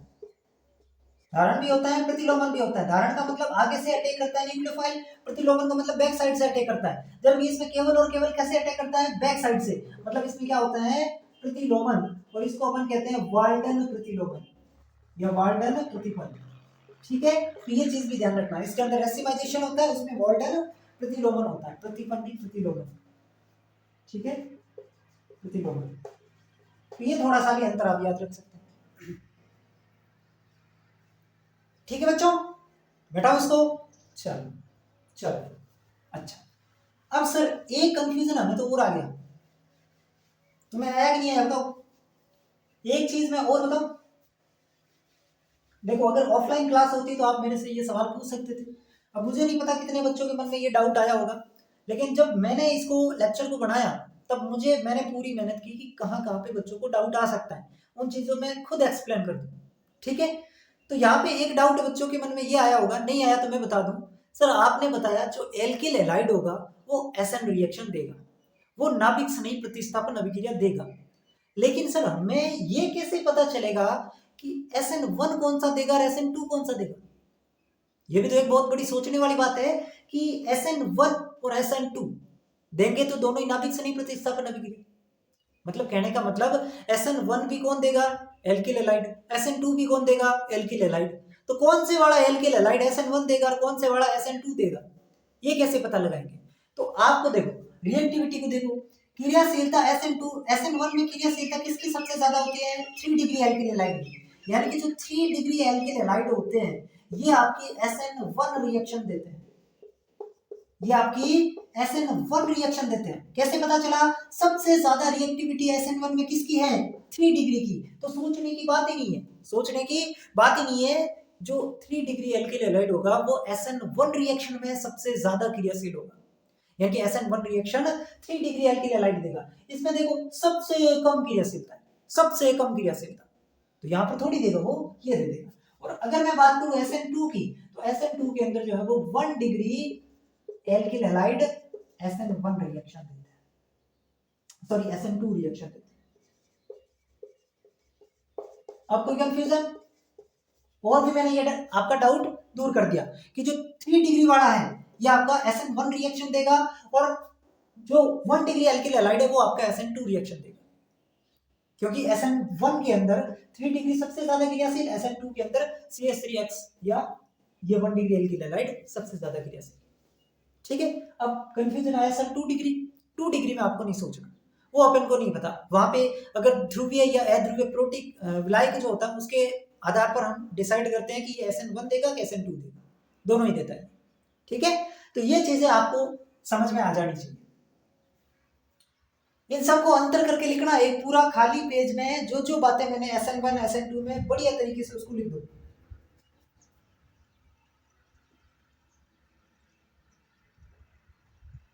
SN1 और SN2 को बढ़िया तरीके से लिख दो। फिर अपन इसके अंदर क्रियाशीलता के आधार पर कुछ सवाल करेंगे, इसको नोट कर लो। फिर अपन कुछ प्रैक्टिस करेंगे और फिर आगे बढ़ेंगे। चलो बच्चों, ये 4 क्वेश्चन है आपके सामने, 1 2 3 और 4। इन 4 सवालों को अपन सोल्व करेंगे ताकि आपके कॉन्सेप्ट क्रिस्टल क्लियर हो जाए, उसके बाद अपन आगे बढ़ेंगे। एक बार आप पॉज करके खुद से ट्राई करो, कितना कर पा रहे हो, कितनी चीजें आप सोच पा रहे हो, कहां तक पहुंच पा रहे हो, ताकि आपको खुद का स्तर पता चले। इन 4 सवालों को एक बार खुद से करने का प्रयास करें, होगा वैसे ही जो मैंने आपको कंसेप्ट बताया क्रियाशीलता के अंदर, उसी कंसेप्ट से करना है। बता सकते हो? ठीक है, चलो अपन देखते हैं। सबसे पहले कौन सा ज्यादा क्रियाशील होगा SN1 रिएक्शन, यानी कि ये 4 कंपाउंड आपके सामने हैं 1 2 3 4। आपको इसके अंदर या तो ये पूछेगा इन चारों में से कौन सबसे ज्यादा क्रियाशील होगा, या फिर सवाल वो ऐसे दे सकते हैं कि इन चारों को ऑर्डर में जमाइए, सबसे ज्यादा क्रियाशील कौन, सबसे कम, ऐसे ऑर्डर में आपको बताना। तो अब इसके अंदर क्रियाशीलता कैसे निकालेंगे? है क्या सर? SN1 के अंदर अपन को देखना है SN1 के अंदर अपन को क्रियाशीलता देखनी है। और SN1 के अंदर क्रियाशीलता कैसे पता करते हैं सर? SN1 में क्रियाशीलता कार्बोकेटाइन के स्थायित्व के समानुपाती होती है, यानी कि जो कार्बोकेटाइन सबसे ज्यादा स्टेबल वो एल्किल हैलाइड भी सबसे ज्यादा स्टेबल हो जाएगा। तो इनके कार्बोकेटाइन बनाओ, देखो इसका कार्बोकेटाइन अगर मैं बनाना चाहूँ तो ये मेरे पास ये है, और इसको Cl को हटा दूंगा तो यहाँ पर मेरे पास इसके ऊपर पॉजिटिव चार्ज आ जाएगा। कार्बोकेटाइन बनाना आता है कि नहीं आता? कुछ भी नहीं करना, ऊपर जो Cl है ना उस Cl को हटा दो और उस कार्बन पर पॉजिटिव लगा दो तो ये पॉजिटिव आ गया। इसमें अगर मैं देखूं तो CH3, इसके ऊपर भी CH3, इधर भी CH3, ये Cl हट जाएगा और इसके ऊपर पॉजिटिव आ जाएगा। इसके अंदर क्या होगा? CH3 CH CH3 और ये क्लोरीन हट जाएगा, यहाँ पे पॉजिटिव आ जाएगा। यहाँ पर ये बेंजीन है और बेंजीन के अंदर जो है वो ये बेंजीन और यहाँ पर Cl हट के पॉजिटिव आ जाएगा। ये हमने चारों के कार्बोकेटाइन बना दिए। बहुत आसान काम है, कुछ भी नहीं करना। कार्बोकेटाइन कैसे बनेगा सर? ये तो बहुत भारी काम है। कुछ भी भारी काम नहीं है, क्लोरीन को हटा दो, अपने आप कार्बोकेटाइन बना दो। क्लोरीन जिस कार्बन से हट रहा है उस पे पॉजिटिव लगा दो, यहाँ से क्लोरीन हट रहा पॉजिटिव, यहाँ से क्लोरीन हट रहा पॉजिटिव, यहाँ से क्लोरीन हट रहा पॉजिटिव, यहाँ से क्लोरीन हट रहा पॉजिटिव। कुछ भी नहीं करना है। कार्बोकेटाइन कोई बहुत बड़ी तो चीज नहीं है, या बना नहीं सकते। क्लोरीन हटाओ, अपने आप कार्बोकेटाइन। अब इन चारों में से मुझे बताओ कौन सा कार्बोकेटाइन सबसे ज्यादा स्टेबल है? कौन सा कार्बोकेटाइन सबसे ज्यादा स्टेबल है? अगर आपने कार्बोकेटाइन की स्टेबिलिटी नहीं आती तो सारी क्लासें आपको पीछे से देखनी पड़ेगी। आपको इंडक्टिव इफेक्ट आना चाहिए, आपको रेजोनेंस आना चाहिए, आपको हाइपर कंजुगेशन आना चाहिए, आपको एरोमेटिसिटी क्या होती है पता होना चाहिए। ये चीजें अगर आपको आएगी तभी आप कार्बोकेटाइन की स्टेबिलिटी का ऑर्डर निकाल पाओगे। ठीक है, तो अब अपन देखें तो यहाँ पर ये जो है इसको अगर मैं देखूं तो ये एरोमेटिक है। ये कंपाउंड कैसा है? एरोमेटिक है, क्योंकि दो इसके अंदर क्या है सर? देखो सबसे पहले तो पाई सिग्मा प्लस मतलब कॉन्जुगेशन मिल रहा है, ठीक है, और ये sp2 हाइब्रिडाइजेशन है इसके अंदर मतलब समतलीय यौगिक है। और तीसरी कंडीशन 4n+2 पाई रूल, हक्कल रूल का ये फॉलो कर रहा है। हक्कल रूल के अंदर मैंने क्या बताया कि अगर 4 का पार्ट आए तो वो एंटी एरोमेटिक, और 4 का पार्ट नहीं आए तो वो एरोमेटिक हो जाएगा। 2 6 10 ऐसे इलेक्ट्रॉन हो तो इसके अंदर 2 पाई इलेक्ट्रॉन है, मतलब ये कैसा है? एरोमेटिक है। ये चीजें अगर जो अभी मैंने बोली नहीं समझ में आ रही है, इसका मतलब आपने पीछे वाली क्लास से नहीं देखी, आपको नहीं आएगा। मैं खुद कुछ भी कर लूं नहीं आएगा। आप 1 नंबर क्लास से स्टार्ट करो और यहाँ तक पहुंचो, फिर चीजें समझ में आएगी। क्योंकि अब मैं एरोमेटिसिटी को यहाँ पे नहीं पढ़ा सकता, इंडक्टिव इफेक्ट यहाँ थोड़ी पढ़ा सकता, एक ही क्लास लगी है इनको समझाने में। ठीक है, तो ये कंपाउंड एरोमेटिक है। और हमने पढ़ा है कि कार्बोकेटाइन की स्टेबिलिटी में सबसे ज्यादा प्रायोरिटी देनी है एरोमेटिसिटी। जो कंपाउंड एरोमेटिक है वो सबसे ज्यादा स्टेबल होगा। जो कंपाउंड एरोमेटिक है वो सबसे ज्यादा स्टेबल होता है, मतलब सबसे ज्यादा स्टेबल कार्बोकेटाइन ये हो जाएगा। उसके बाद इसके अंदर देखो, इसके अंदर सर ये आपका 3 डिग्री कार्बोकेटाइन है, ये आपका 2 डिग्री कार्बोकेटाइन है। 3 डिग्री और 2 डिग्री में ज्यादा कौन होता है सर? ये होता है। सर ये देखो, ये इसके अंदर तो रेजोनेंस हो रहा है। एक चीज ध्यान रखना, यहाँ पर ये जो प्लस आ रहा है ना, ये सीधे डबल बॉन्ड पे प्लस आ रहा है, और अगर डबल बॉन्ड पर सीधा प्लस हो तो वो कार्बोकेटाइन सबसे ज्यादा स्थायी होता है ना। इस चीज को ध्यान रखना, नोट करके कहीं पे लिख दो कि अगर डबल बॉन्ड पर सीधे प्लस आ रहा है तो वो कार्बोकेटाइन अस्थायी होता है। वो कार्बोकेटाइन कैसा होता है? अस्थायी होता है। इस चीज को नोट कर लो। और यहां पर देखो सीधा डबल बॉन्ड पे प्लस आ रहा है, डबल बॉन्ड पे सीधा प्लस आ रहा है, इसका मतलब ये कार्बोकेटाइन क्या है? अस्थायी है। ये कार्बोकेटाइन क्या है? अस्थायी है। ठीक है ना, तो ये सबसे ज्यादा अस्थायी हो जाएगा। अब कार्बोकेटाइन की स्टेबिलिटी का ऑर्डर अगर ये है तो यहां पर इनकी स्टेबिलिटी का ऑर्डर भी यही हो जाएगा। ठीक है, ये चीज आपको समझ में आ गई कि भाई जो कार्बोकेटाइन सबसे ज्यादा स्टेबल है वो एल्किल हैलाइड भी सबसे ज्यादा स्टेबल हो जाएगा, क्योंकि SN1 के अंदर वही एल्किल हैलाइड सबसे ज्यादा स्टेबल होगा, सबसे ज्यादा मतलब क्रियाशील होगा जो कार्बोकेटाइन सबसे ज्यादा स्टेबल होगा। तो पहले आपको कार्बोकेटाइन की स्टेबिलिटी ऑर्डर निकाल लेना है, उससे अपन एल्किल हैलाइड की क्रियाशीलता निकाल लेंगे। ठीक है, अब दूसरा सवाल है कौन इनमें से SN1 नहीं देगा? SN1 के अंदर चीजें अपन को पता है, SN1 वो नहीं देगा जिसमें कार्बोकेटाइन अनस्टेबल बनेगा, अस्थायी बनेगा। ठीक है, तो कार्बोकेटाइन देखो, इसके अंदर कार्बोकेटाइन बनाओ, क्लोरीन हटा दो, CH2 डबल बॉन्ड CH सीधा इस पे पॉजिटिव, यानी कि डबल बॉन्ड पे सीधा प्लस आ रहा है ना। कुछ भी नहीं करना, SN1 की बात हो रही है, कार्बोकेटाइन बना दो, क्योंकि SN1 के अंदर क्रियाशीलता किस पे डिपेंड करती है? कार्बोकेटाइन पर। तो इसके अंदर ये बनेगा, इसका कार्बोकेटाइन कैसा बनेगा? इसके ऊपर डबल बॉन्ड पे सीधा प्लस आ रहा है, मतलब ये कार्बोकेटाइन भी अनस्टेबल, ये भी अनस्टेबल। इसको अगर अपन कहेंगे तो यहाँ से भी जो कार्बोकेटाइन बनेगा, क्योंकि यहाँ पर सीधा यहाँ पर ब्रिज हेडेड कार्बन पर प्लस आ रहा है, अगर ब्रिज हेडेड कार्बन पर सीधा प्लस आए तो वो भी अनस्टेबल। तो ये तीनों ही नहीं देंगे, तीनों ही नहीं देंगे। ऐसा समझ रहे? SN1 कौन सा नहीं देगा? कार्बोकेटाइन की स्टेबिलिटी देखनी है। यहाँ पर तीनों में जो कार्बोकेटाइन बन रहा है वो अनस्टेबल बन रहा है, तीनों कार्बोकेटाइन अनस्टेबल है, तो तीनों यहाँ पर SN1 रिएक्शन नहीं देंगे। ठीक है, इसको देखो SN2 के अंदर क्रियाशीलता बतानी है। SN2 के अंदर क्रियाशीलता का ऑर्डर आपको पता होना चाहिए। सबसे पहले 1 डिग्री, फिर 2 डिग्री, फिर 3 डिग्री, क्रियाशीलता का ऑर्डर पता होना चाहिए। तो यहाँ पर ये क्या है, ये 1 डिग्री, ये 2 डिग्री और ये 3 डिग्री, तो सबसे ज्यादा स्टेबल ये हो जाएगा। क्यों बात समझ में आया? क्योंकि इसके अंदर SN2 के अंदर सबसे ज्यादा स्टेबल होता है 1 डिग्री या CH3X, उसके बाद 1 डिग्री, फिर 2 डिग्री, फिर 3 डिग्री। तो ये बहुत आसान सा है, इसको बताओ। इसके अंदर SN1 का बताओ, SN2 का बताओ। ये वो RF वाला है, RF RCl मैंने बताया था, वही वाला ऑर्डर है। ठीक है, तो यहाँ पे मैंने क्या बताया था कि RF जो है वो सबसे ज्यादा होता है, फिर क्लोरो होता है, फिर ब्रोमो होता है और फिर आयोडो होता है।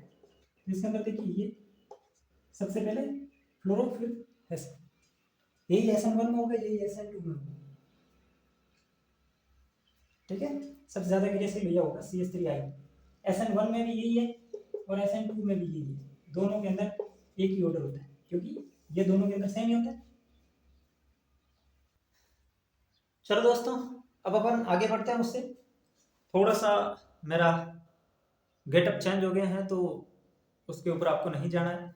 डिस्टर्बेंस हो गया था, आपको लास्ट के अंदर कुछ दिखा होगा, है ना, मेरी आवाज़ थोड़ी सी कम हो गई थी, तो थोड़ा सा बीच में काम आ गया, कोई नहीं, होता रहता है वो चीज़ें। अब अपन कंटिन्यू करते हैं।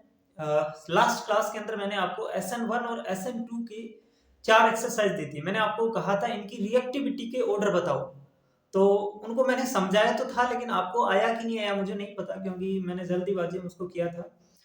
तो एक बार मैं फिर से उसको रिवाइज करवा दूं, वो 4 एग्जाम्पल आप निकाल के बैठो। शायद एक पहला जो एग्जाम्पल है, सबसे पहले तो आपको ये पता होना चाहिए कि रिएक्टिविटी डिपेंड किस पे करती है। उसके लिए 2 ही चीजें पता होनी चाहिए। एक तो चीज ये है कि SN1 के अंदर 3 डिग्री, 2 डिग्री, 1 डिग्री ये चलता है, और SN2 के अंदर 1 डिग्री, 2 डिग्री, 3 डिग्री, यानी कि उसका जस्ट उल्टा चलता है। ठीक है, SN1 के अंदर 3 डिग्री, 2 डिग्री, 1 डिग्री। क्यों चलता है ऐसा?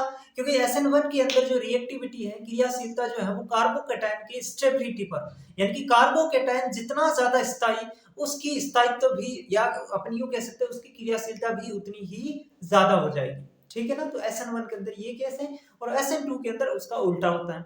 फिर एक अगर अपन ये कहें कि RF RCl वाला केस आ जाए, तो उन दोनों के अंदर जो है वो RF की सबसे कम, उससे ज्यादा Cl की, फिर Br की और फिर Ri की। ठीक है, तो ये थोड़ा सा आपको ध्यान रखना था, और ये दोनों के अंदर सेम ही चलता है RF RCl वाला। तो 4 एग्जांपल मैंने आपको बताए थे। सबसे पहले एग्जांपल के अंदर मैंने आपको 4 कंपाउंड दिए थे, और उसके अंदर मैंने आपको स्टेबिलिटी का, मतलब ये SN1 के अंदर जो है वो रिएक्टिविटी का ऑर्डर निकालना था। तो सबसे ज्यादा स्टेबिलिटी किसकी हुई? जो एरोमेटिक कंपाउंड था, वो कार्बोकेटाइन सबसे ज्यादा स्टेबल होता है, क्योंकि अपन कार्बोकेटाइन की स्टेबिलिटी पढ़ चुके हैं। तो अगर एरोमेटिक वाला सबसे ज्यादा स्टेबल कार्बोकेटाइन है, तो इसकी रिएक्टिविटी भी सबसे ज्यादा हो जाएगी, क्योंकि डिपेंड किस पे करती है रिएक्टिविटी SN1 में? कार्बोकेटाइन की स्टेबिलिटी पर। तो सबसे ज्यादा एरोमेटिक वाला हो जाएगा, उसके बाद 3 डिग्री आया होगा, उसके बाद 2 डिग्री, और एक लास्ट के अंदर जो है वो, जहां पर बेंजीन था, और उसके अंदर बेंजीन के ऊपर सीधा ही प्लस आ रहा था। और एक चीज मैंने आपको बताई थी, अगर आपने नोट की होगी, कि डबल बॉन्ड पर अगर सीधे प्लस आता है ना, तो वो कार्बोकेटाइन अनस्टेबल होता है, वो कार्बोकेटाइन अस्थायी होता है। और अगर कार्बोकेटाइन अस्थायी है, मतलब उसकी क्रियाशीलता सबसे कम हो जाएगी। तो इस प्रकार से उसका ऑर्डर हमने लिखा था। फिर एक के अंदर मैंने आपको पूछा था कि 3 कंपाउंड दिए थे, और मैंने बताया कि इसमें कौन SN1 रिएक्शन नहीं देगा, कौन सा जो है वो SN1 रिएक्शन नहीं देगा। तो उसके अंदर तीनों ही उत्तर थे, तीनों ही SN1 नहीं देंगे, क्योंकि 2 के अंदर तो डबल बॉन्ड पे सीधा प्लस आ रहा था, और ये चीज हमें पता है कि अगर डबल बॉन्ड पे सीधा प्लस आ जाता है, तो वो कार्बोकेटाइन अनस्टेबल हो जाता है। अगर कार्बोकेटाइन अनस्टेबल है, तो SN1 रिएक्शन नहीं देगा, क्योंकि SN1 के अंदर रिएक्टिविटी डिपेंड करती है कार्बोकेटाइन की स्टेबिलिटी पर, और अगर कार्बोकेटाइन अनस्टेबल, मतलब उसकी रिएक्टिविटी सबसे कम, या अपन कह सकते हैं वो नहीं देगा वो रिएक्शन। और एक था bridge added carbon. Bridge added carbon का मतलब है कि ऐसे कुछ है तो उन दोनों को जो अटैच कर रहा है ना, वहां पे अगर कोई कार्बोकेटायन बन रहा है, वहां पे प्लस चार्ज आ रहा है, तो वो भी अनस्टेबल होता है। तो वो तीनों ही कंपाउंड अनस्टेबल थे। फिर मैंने आपको एक 3 डिग्री 2 डिग्री 1 डिग्री वाला एग्जांपल दिया था और SN2 के अंदर रिएक्टिविटी का ऑर्डर पूछा था। तो SN2 के अंदर आपको पता है कि 1 डिग्री की सबसे ज्यादा होती है, फिर 2 डिग्री, फिर 3 डिग्री होता है। ठीक है। और एक लास्ट में मैंने आपको CH3 CH2F CH3 CH2 Cl CH3 CH2 Br ऐसा करके एग्जांपल दिया था। तो वो एग्जांपल मैंने आपको कहा कि इसमें SN1 और SN2 की रिएक्टिविटी निकालो। तो वो बहुत ही सिंपल था, जो रिएक्टिविटी SN1 में आएगी वही SN2 की रहेगी, क्योंकि RF RCl का ऑर्डर मैंने आपको बताया रिएक्टिविटी में दोनों के अंदर SN1 और SN2 में सेम ही रहता है। ठीक है, तो वो ऑर्डर आपको पता होगा। अब अपन उससे आगे बढ़ते हैं, इलेक्ट्रॉन संयुक्त प्रतिस्थापन अभिक्रिया। ठीक है, हेडिंग लगाएंगे सभी बच्चे, इलेक्ट्रॉन संयुक्त प्रतिस्थापन अभिक्रिया।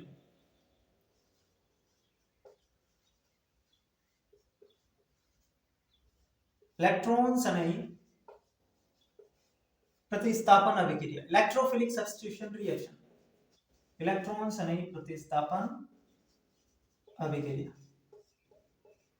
अच्छा, क्या होती है इलेक्ट्रॉन संयुक्त प्रतिस्थापन अभिक्रिया? थोड़ा बहुत आइडिया हो, बहुत सिंपल सी चीज है। एक तो हमें नाम से ही समझ में आ रहा है कि इसमें इलेक्ट्रोफाइल सबसे पहले अटैक करता है ना। इलेक्ट्रोफाइल और न्यूक्लियोफाइल में से इलेक्ट्रोफाइल पहले अटैक करता है, इसलिए ये इलेक्ट्रोफिलिक सब्स्टिट्यूशन रिएक्शन है या इलेक्ट्रॉन संयुक्त प्रतिस्थापन अभिक्रिया है।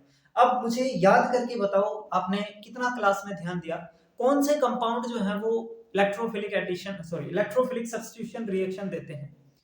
कौन से कंपाउंड इलेक्ट्रोफिलिक सब्स्टिट्यूशन रिएक्शन या इलेक्ट्रॉन संयुक्त प्रतिस्थापन अभिक्रिया देते हैं?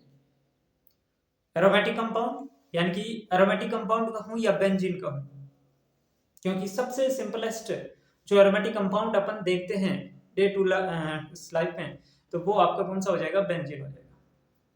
ठीक है, तो यहां पर इलेक्ट्रॉन संयुक्त प्रतिस्थापन अभिक्रिया जैसे ही नाम आया, आपके दिमाग में ये आना चाहिए कि ये अभिक्रिया कौन देगा? एरोमेटिक कंपाउंड बेंजीन देगा। ये चीज आपकी क्लियर होनी चाहिए, क्योंकि लगभग सवाल आपसे ये पूछेगा कि निम्न में से कौन सा कंपाउंड इलेक्ट्रॉन संयुक्त प्रतिस्थापन अभिक्रिया देगा या कौन सा कंपाउंड इलेक्ट्रॉन संयुक्त प्रतिस्थापन अभिक्रिया नहीं देगा। तो वहां पर बेंजीन की रिएक्शन अगर आपको दिख रही है, अगर आपको बेंजीन की कोई भी रिएक्शन दिख रही है, तो आपको उसके अंदर आंसर टिक करना है इलेक्ट्रॉन संयुक्त प्रतिस्थापन अभिक्रिया। इतनी सी बात दिमाग में डाल सकते हो। मेरे कहने का मतलब सिंपल सा इतना है कि बेंजीन की कोई भी अभिक्रिया आपको दिखे, बेंजीन की कोई भी रिएक्शन आपको दिखे, उसके अंदर अभिक्रिया का प्रकार, टाइप ऑफ रिएक्शन, इलेक्ट्रॉन संयुक्त प्रतिस्थापन अभिक्रिया है। याद रख लो इस चीज को। बिल्कुल सर, तो ये हम पढ़ चुके हैं, इलेक्ट्रॉन संयुक्त प्रतिस्थापन अभिक्रिया कौन देते हैं? ये सर एरोमेटिक कंपाउंड का, बेंजीन का विशिष्ट लक्षण है। ठीक है, चलो अब अपन देखते हैं इसकी मैकेनिज्म को कि कैसे होता है। तो चूंकि हमने पढ़ा है कि ये एरोमेटिक कंपाउंड या बेंजीन का विशिष्ट गुण है, तो अपन बेंजीन से इसको समझते हैं, इसकी अभिक्रिया को। मेरे पास ये बेंजीन है, ये मेरे पास क्या है? ये मेरे पास एक बेंजीन है। अब इस बेंजीन की रिएक्शन पर सबसे पहले कौन अटैक करेगा? सर सबसे पहले इस पे इलेक्ट्रोफाइल अटैक करेगा। ये इतनी चीज पता है कि सबसे पहले इसमें इलेक्ट्रोफाइल क्यों अटैक करेगा? नाम है इलेक्ट्रॉन संयुक्त प्रतिस्थापन अभिक्रिया, मतलब इलेक्ट्रोफाइल पहले अटैक करेगा, तभी तो इसका नाम ये दिया। तो इसमें इलेक्ट्रोफाइल पहले अटैक करेगा। कैसे अटैक करेगा? देखो ध्यान से, इसके अंदर क्या होगा, ये जो डबल बॉन्ड है, ये डबल बॉन्ड इस कार्बन पे आ जाता है, ये डबल बॉन्ड इस कार्बन पे आ जाता है। अगर ये डबल बॉन्ड के इलेक्ट्रॉन इस कार्बन पे आए, तो इस पे ऊपर क्या आ जाएगा? नेगेटिव चार्ज, और इसके ऊपर क्या आ जाएगा? Positive charge. क्या इतनी सी बात समझ में आई? इससे इलेक्ट्रॉन चले गए, इसके पास इलेक्ट्रॉन की कमी आ गई, यानी कि इसके ऊपर प्लस और इसके पास इलेक्ट्रॉन आ गए, मतलब ये इसके ऊपर माइनस आ जाएगा। इतनी सी चीज समझ में आई? Yes sir. अब इलेक्ट्रोफाइल इसके ऊपर अटैक करेगा। क्या करेगा? इलेक्ट्रोफाइल जो है वो इसके ऊपर अटैक करेगा। ठीक है, मेरे पास एक ये है, एक ये है, और मैंने यहां पर इलेक्ट्रोफाइल अटैक करवा दिया। यहां पे ये हाइड्रोजन है और यहां पर ये प्लस। ये इसके अंदर क्या बनता है? इंटरमीडिएट या मध्यवर्ती बनता है। इसको अपन क्या बोलते हैं? मध्यवर्ती या इंटरमीडिएट, और इसको नाम दिया जाता है एरेनियम आयन। क्या नाम दिया जाता है? Arenium ion. समझ गए मेरी बात को? तो अगर आपसे क्वेश्चन पूछें कि इलेक्ट्रॉन संयुक्त प्रतिस्थापन अभिक्रिया में इंटरमीडिएट्स क्या बनता है, मध्यवर्ती क्या बनता है, आंसर क्या देना है, एरेनियम आयन। क्या हो जाएगा, एरेनियम आयन। और ये जो एरेनियम आयन है, ये एरेनियम आयन अनुनाद द्वारा स्थायी होता है, अनुनाद द्वारा स्थायित्व प्राप्त करता है, ठीक है ना। इसके अंदर रेजोनेंस होगा, ये जो स्ट्रक्चर है इसके अंदर यहाँ पर डबल बॉन्ड इधर उधर घूमेंगे, प्लस चार्ज इधर उधर घूमेगा और रेजोनेंस होगा, 3 स्ट्रक्चर बनेंगे। उसको नहीं देखना, आपको केवल इतना सा ध्यान रखना है कि इलेक्ट्रॉन से नहीं प्रतिस्थापन अभिक्रिया है, मतलब पहले इलेक्ट्रोफाइल अटैक करेगा, इलेक्ट्रोफाइल ने अटैक कर दिया और यहाँ पर इंटरमीडिएट्स के रूप में एरेनियम आयन या मध्यवर्ती यहाँ पर बनता है। ये जो स्टेप होता है ये स्लो स्टेप होता है, ये क्या होता है, थीमा पद होता है। और जो पद थीमा होता है वही आपका क्या होता है, वेग निर्धारक पद होता है, वही आपका क्या होता है, रेट डिटरमाइनिंग स्टेप होता है। ये चीज हमें क्लियर है, जो पद थीमा होता है वही पद वेग निर्धारक पद होता है। कितनी बातें ध्यान में रखोगे, सबसे पहले इलेक्ट्रॉन सनी प्रतिस्थापन अभिक्रिया एरोमेटिक कंपाउंड का विशिष्ट लक्षण है, यानी कि बेंजीन की रिएक्शन सर हमें जहां पे भी दिखेगी हम सीधा आंसर ठोकेंगे इलेक्ट्रॉन सनी प्रतिस्थापन अभिक्रिया। क्या होता है इसमें, सबसे पहले इलेक्ट्रोफाइल अटैक करता है और यहाँ पर मध्यवर्ती के रूप में एरेनियम आयन या एरेनियम आयन यहाँ पर बनता है। फिर सेकंड स्टेप के अंदर क्या होगा, सेकंड स्टेप के अंदर यहाँ पर ये यहाँ पर इलेक्ट्रोफाइल है, ये यहाँ पर H है और सेकंड स्टेप जो होता है ये आपका फास्ट होता है, सेकंड स्टेप आपका क्या होता है, फास्ट होता है। और इस स्टेप के अंदर यहाँ पर ये H प्लस यहाँ से निकल जाएगा, ठीक है, ये यहां से H प्लस निकल गया, ये इलेक्ट्रोफाइल इसके ऊपर अटैच है, ये H प्लस यहां पर निकल गया, ठीक है, H प्लस यहां से निकल जाता है। और फिर इस H प्लस से आकर के कौन फर्दर जुड़ जाता है, न्यूक्लियोफाइल, क्योंकि न्यूक्लियोफाइल एक इलेक्ट्रॉन धनी केंद्र है और उसको पॉजिटिव चाहिए, तो H और NO मिल जाएगा। तो ये इस रिएक्शन की मैकेनिज्म है, ये क्या है, इस रिएक्शन की मैकेनिज्म है, समझ पाया, ये इस रिएक्शन की मैकेनिज्म या क्रियाविधि है। क्रियाविधि से क्या सवाल आ सकता है, पहला पद स्लो होता है, वेग निर्धारक पद वही होता है जो स्लो होता है। दूसरा इसके अंदर बन सकता है मध्यवर्ती क्या होता है, एरेनियम आयन होता है। तो ये चीजें आपको पता होनी चाहिए, ठीक है। अच्छा, अब बाद में आगे जाकर के इसके साथ न्यूक्लियोफाइल जो है वो रिएक्शन करेगा और HNU बन जाएगा यहाँ, ठीक है। तो ये पूरी की पूरे मैकेनिज्म है। अब इसको एक एग्जांपल से समझते हैं, मैकेनिज्म अगर आपको नहीं समझ पाई तो एक एग्जांपल से मैं आपको बताता हूं। देखिए मेरे पास ये एक बेंजीन है, ठीक है, मेरे पास ये एक बेंजीन है और इसके साथ रिएक्शन कौन करेगा, CH3Cl, ठीक है ना। ये मेरे पास क्या है, बेंजीन, यानी कि एक रिएक्टेंट ये है, दूसरा रिएक्टेंट ये है। इस रिएक्टेंट के अंदर मुझे बताओ पहचान के कौन सा इलेक्ट्रोफाइल है, कौन सा न्यूक्लियोफाइल है, इतनी चीज तो आनी चाहिए, कमाल। कौन सा इलेक्ट्रोफाइल है, कौन सा न्यूक्लियोफाइल है, जो प्लस वाला है वो इलेक्ट्रोफाइल, जो माइनस वाला है वो न्यूक्लियोफाइल। बताओ कौन सा प्लस कौन सा माइनस, CH3 क्या है, प्लस है, Cl माइनस क्या है, nucleophile, CH3 plus electrophile, Cl minus nucleophile. पता कर पाओगे इतनी सी चीज, बिल्कुल सर ये चीज हम पता कर लेंगे। चलो अब रिएक्शन कैसे होगी, कुछ भी नहीं सोचना, कुछ भी नहीं सोचना, सबसे पहले क्या होता है इसके अंदर, इसके ऊपर जाके कौन अटैक करेगा, पहले इलेक्ट्रोफाइल जाके अटैक करेगा। कौन अटैक करेगा, इलेक्ट्रोफाइल जाके अटैक करेगा, यानी कि यहां पर क्या होगा, ये बेंजीन है, इस बेंजीन पर इलेक्ट्रोफाइल अटैक किया, ये CH3, यानी कि इस बेंजीन से ये टोल्यूएन बन गया। अगर यहाँ पर ये इलेक्ट्रोफाइल आया तो ये किसको हटा करके यहाँ पे आया, क्योंकि नाम में क्या आ रहा है, प्रतिस्थापन, किसी को तो हटा करके ये यहाँ पे जुड़ा हुआ है। तो ये इसने किसको हटाया, हाइड्रोजन को हटाया, इसने किसको हटाया, हाइड्रोजन को यहाँ से हटाया, तब यहाँ पे ये जुड़ा, अन्यथा कार्बन के पास जगह थोड़ी थी। जैसे कि इस कार्बन को मैं यहाँ पे बनाऊं तो 2 बॉन्ड इसके इधर से, एक बॉन्ड इधर से और एक हाइड्रोजन था, इस प्रकार की स्ट्रक्चर थी। तो यहाँ पे ये हाइड्रोजन को हटाएगा तभी इलेक्ट्रोफाइल यहाँ पे आ सकता है, समझ गई मेरी बात को। तो इसने हाइड्रोजन को हटाया, अब हाइड्रोजन को हटाया, H प्लस को हटाया, और H प्लस के साथ कौन जुड़ता है, न्यूक्लियोफाइल, यानी कि साथ में आपका क्या बन जाएगा, HCl बन जाएगा। ये पूरी की पूरी इलेक्ट्रोफाइल रिएक्शन है, पूरी की पूरी इलेक्ट्रोफिलिक सब्स्टिट्यूशन रिएक्शन है। बहुत ईजी है, कुछ भी नहीं करना, कुछ भी नहीं करना, सिंपल सा काम करना है कि जो रिएक्टेंट दे रखा है उसमें पहचान लो इलेक्ट्रोफाइल कौन सा है, न्यूक्लियोफाइल कौन सा है। इसको भी छोड़ दो, मैं तो कहूँ ये ध्यान रखो किस पे प्लस आएगा किस पे माइनस आएगा। इतना तो हमें पता ही है कि प्लस वाला इलेक्ट्रोफाइल है, तो जिसमें प्लस आया उसको इस पे चढ़ा दो और बाकी हाइड्रोजन के साथ इसको ऐड कर दो। समझ गए मेरी बात को? तो ये इलेक्ट्रॉन सनी प्रतिस्थापन अभिक्रिया है। अब आपको एग्जाम में क्या देगा, इस प्रकार की रिएक्शन दे देगा और कहेगा निम्न अभिक्रिया को पहचानिए। ऑप्शन ए इलेक्ट्रॉन सनी प्रतिस्थापन अभिक्रिया, ऑप्शन बी नाभिक सनी प्रतिस्थापन अभिक्रिया, ऑप्शन सी नाभिक सनी योगात्मक अभिक्रिया, ऑप्शन डी इलेक्ट्रॉन सनी योगात्मक अभिक्रिया। 4 ऑप्शन दे दिए, ये रिएक्शन दे दी। या फिर इसके अलावा और भी कुछ यहाँ पर दिया जा सकता है, वो कोई जरूरी नहीं है CH3COCl दे दिया, या फिर और भी कुछ भी दे सकता है। अपन को इतना सा पता है कि बेंजीन की रिएक्शन है, एरोमेटिक कंपाउंड की रिएक्शन है, मतलब इलेक्ट्रॉन से नहीं प्रतिस्थापन अभिक्रिया है। याद रख लोगे? चलो इतनी बातें अगर आपको समझ पाएगी तो फिर मैं आगे बढ़ूं। आगे समझ में? चलो अब सेकंड क्वेश्चन जो है वो इससे यह बनता है कि क्रियाशीलता बताओ, है ना। इनमें टाइप्स ऑफ रिएक्शन में ज्यादातर सवाल आपके दो ही तरीके के बनेंगे। एक तो वो तो या आपसे इंटरमीडिएट मध्यवर्ती पूछ लेगा कि मध्यवर्ती क्या बनता है, या फिर वो सवाल मेन पूछेगा कि टाइप्स ऑफ रिएक्शन कौन सी है, आपको पहचानना आना चाहिए। वो कैसे पहचान पाओगे? जो मैंने शुरुआत के अंदर बताई ना कि ये रिएक्शन ये कंपाउंड देते हैं, ये रिएक्शन ये कंपाउंड देते हैं, तो वो चीजें आपके दिमाग में होनी चाहिए।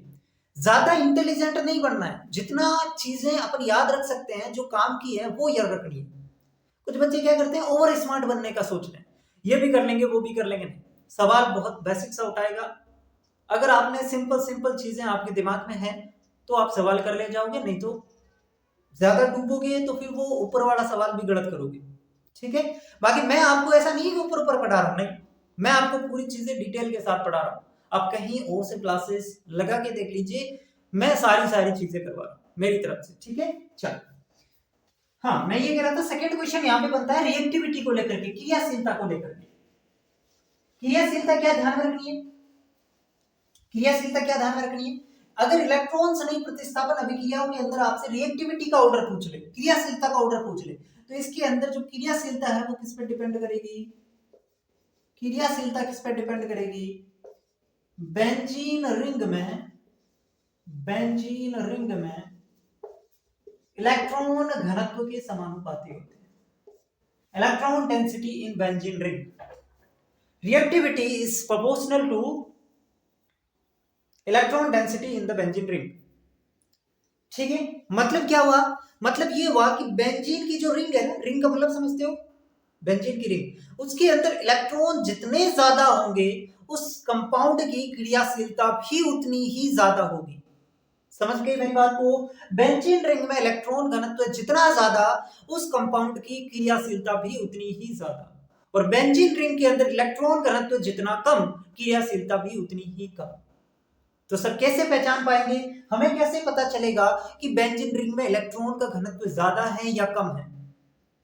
भाई नॉर्मल बेंजीन से तो कुछ भी नहीं पता चलेगा, ये तो मैं ही कह रहा हूं कि नॉर्मल बेंजीन से कुछ नहीं पता चलेगा। भाई जैसे कि अपने पास एक बेंजीन ये है, ठीक है, और एक बेंजीन ये है, इसमें कैसे पता लगा पाओगे किसके अंदर इलेक्ट्रॉन घनत्व ज्यादा है? दोनों के अंदर सेम इलेक्ट्रॉन घनत्व, उससे थोड़ी पता चलेगा। तो सर कैसे पता चलेगा? इसमें पता चलेगा उसके ऊपर कौन सा ग्रुप लगा हुआ है। समझे मेरी बात को? इसके ऊपर क्या ग्रुप लगा हुआ है? CH3 ग्रुप लगा हुआ है कि NO2 ग्रुप लगा हुआ है कि OH ग्रुप लगा हुआ है कि NH2 ग्रुप लगा हुआ है? इसके ऊपर जो ग्रुप लगा हुआ है ना, उस ग्रुप से हमें पता चलेगा कि इस बेंजीन रिंग के अंदर इलेक्ट्रॉन घनत्व कितना है। और यहाँ पे हमें कंपैरिजन करना है, ऐसा नहीं है कि कितना है एकदम एग्जैक्ट वैल्यू निकालनी है, वो अपन को नहीं करना। अपन को 2 कंपाउंड मिलेंगे, 3 कंपाउंड मिलेंगे, 4 कंपाउंड मिलेंगे, उसको आपस में कंपेरिज करना है, उसको आपस में कंपेराइज करना है कि किसका ज्यादा है किसका कम है, और उसके आधार पर रिएक्टिविटी का एक ऑर्डर निकालना, एक क्रम अपन को बताना है।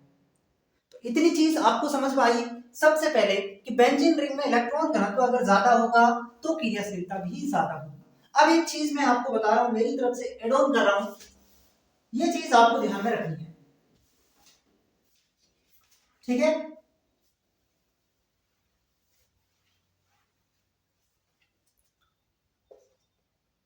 इलेक्ट्रोफाइल वहां अटैक करेगा। देखो इलेक्ट्रॉन सनी प्रतिस्थापन अभिक्रिया यानी कि इलेक्ट्रोफाइल जहां पर अटैक करेगा उसी की रिएक्टिविटी ज्यादा होगी। इलेक्ट्रोफाइल वहां ज्यादा अटैक करेगा इलेक्ट्रोफाइल वहां ज्यादा एक्टिव रहेगा जहां इलेक्ट्रॉन घनत्व ज्यादा है। अर्थात अगर बेंजीन रिंग पर लगा कोई ग्रुप, बेंजीन रिंग पर लगा कोई ग्रुप रिंग में इलेक्ट्रॉन दे रहा है, रिंग में इलेक्ट्रॉन दे रहा है, तो उसकी क्रियाशीलता ज्यादा।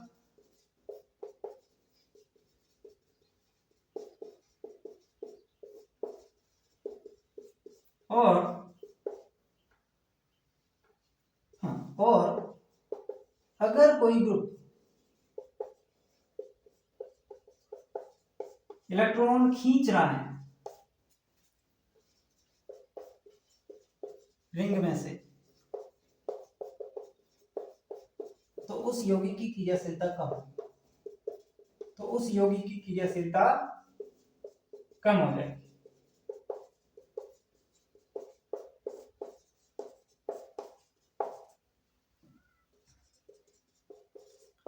ये लाइन, क्योंकि ये लाइन जब तक मैं तुम्हें नहीं लिखाऊंगा तुम्हें नहीं समझ में आएगी, और ये लाइन कोई किताबों में नहीं मिलेगी, ढूंढ लेना। ये लाइन किताबों में नहीं मिलेगी, ये लाइन अपन को खुद बनानी पड़ती है। मैं आपसे बार बार ये चीजें कह रहा हूं कि कोई चीज अगर तुम्हें किसी तरीके से समझ में आ रही है तो उसे उस तरीके में लिख दो, क्योंकि वो किसी और को नहीं दिखाना, वो केवल तुम्हारे काम की है, वो केवल तुम्हें पढ़ना है, एग्जाम में केवल तुम्हें वो चीज याद आनी चाहिए, तुम्हारा सवाल सही हो जाना चाहिए, हमें केवल इस बात से मतलब है। ठीक है, तो इसका मतलब अब आपको समझ में आ गया कि बेंजीन रिंग के ऊपर कौन सा ग्रुप लगा हुआ है, हम उससे डिसाइड करेंगे। समझ गए मेरी बात को, बेंजीन ग्रुप है। अब मान लो कोई उसके ऊपर प्लस आई ग्रुप लगा हुआ है, तो प्लस आई वाला ग्रुप क्या होता है, इलेक्ट्रॉन को धक्का देता है, इलेक्ट्रॉन को धक्का देता है, मतलब वो बेंजीन की रिंग में इलेक्ट्रॉन देगा, तो उसकी क्रियाशीलता भी ज्यादा हो जाएगी, क्योंकि बेंजीन रिंग में अगर कोई इलेक्ट्रॉन दे रहा है तो रिंग में इलेक्ट्रॉन घनत्व तो बढ़ रहा है। समझ गए मेरी बात को, ध्यान से सुनो। ये बेंजीन है, ये मेरे पास बेंजीन है, और इसके ऊपर मैंने CH3 ग्रुप लगा दिया, तो CH3 क्या ग्रुप है, प्लस आई ग्रुप है, और प्लस आई ग्रुप क्या करते हैं, इलेक्ट्रॉन को धक्का देते हैं, इलेक्ट्रॉन विकर्षी समूह है। अब इतना भी नहीं पता कि प्लस आई कैसे हुआ ये, तो भाई साहब मैं आपसे निवेदन करूंगा क्लास नंबर 1 से स्टार्ट करें आप, यहाँ पे सब कुछ नहीं समझा सकता मैं। ठीक है, तो प्लस आई ग्रुप इलेक्ट्रॉन को धक्का देगा, इलेक्ट्रॉन विकर्षी समूह है, तो अगर ये इलेक्ट्रॉन धक्का दे रहा है, रिंग में इलेक्ट्रॉन भेज रहा है, तो इसका इलेक्ट्रॉन घनत्व बढ़ेगा कि कम होगा, बढ़ेगा। ऑब्वियसली बात है, इलेक्ट्रॉन और भेज रहा है तो रिंग का इलेक्ट्रॉन घनत्व ज्यादा, तो इसकी क्रियाशीलता ज्यादा हो जाएगी, रिएक्टिविटी ज्यादा हो जाएगी, क्योंकि डिपेंडिंग किस पे कर रही है, इलेक्ट्रॉन घनत्व पर। दूसरी चीज, अगर मैंने इसके ऊपर NO2 लगा दिया, तो NO2 क्या है, एक माइनस आई ग्रुप है, और माइनस आई ग्रुप क्या करता है, इलेक्ट्रॉन को खींचता है, मतलब ये बेंजीन में से इलेक्ट्रॉन खींच रहा है।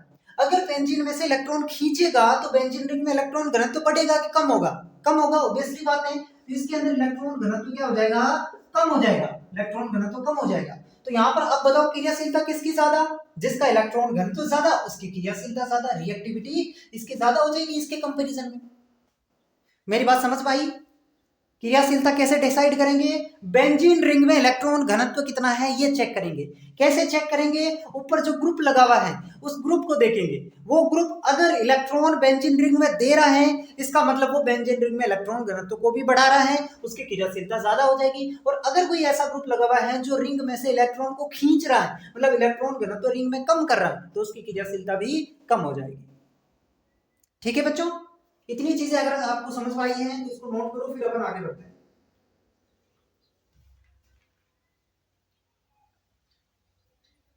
चलो आगे बढ़ो मैं।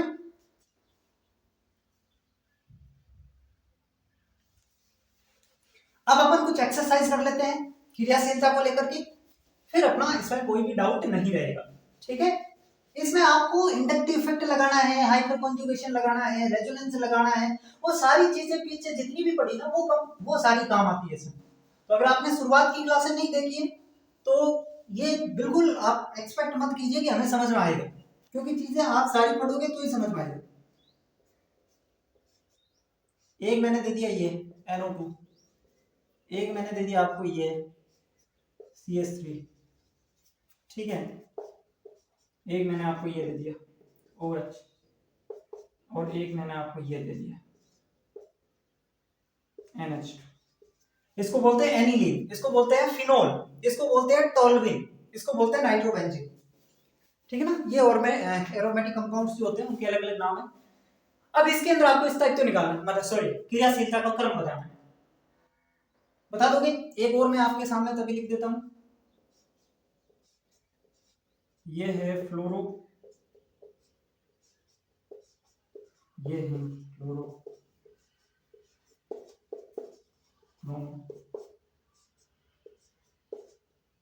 आयोडो। इसके अंदर बताओ, एक एग्जांपल ये, दूसरा ये।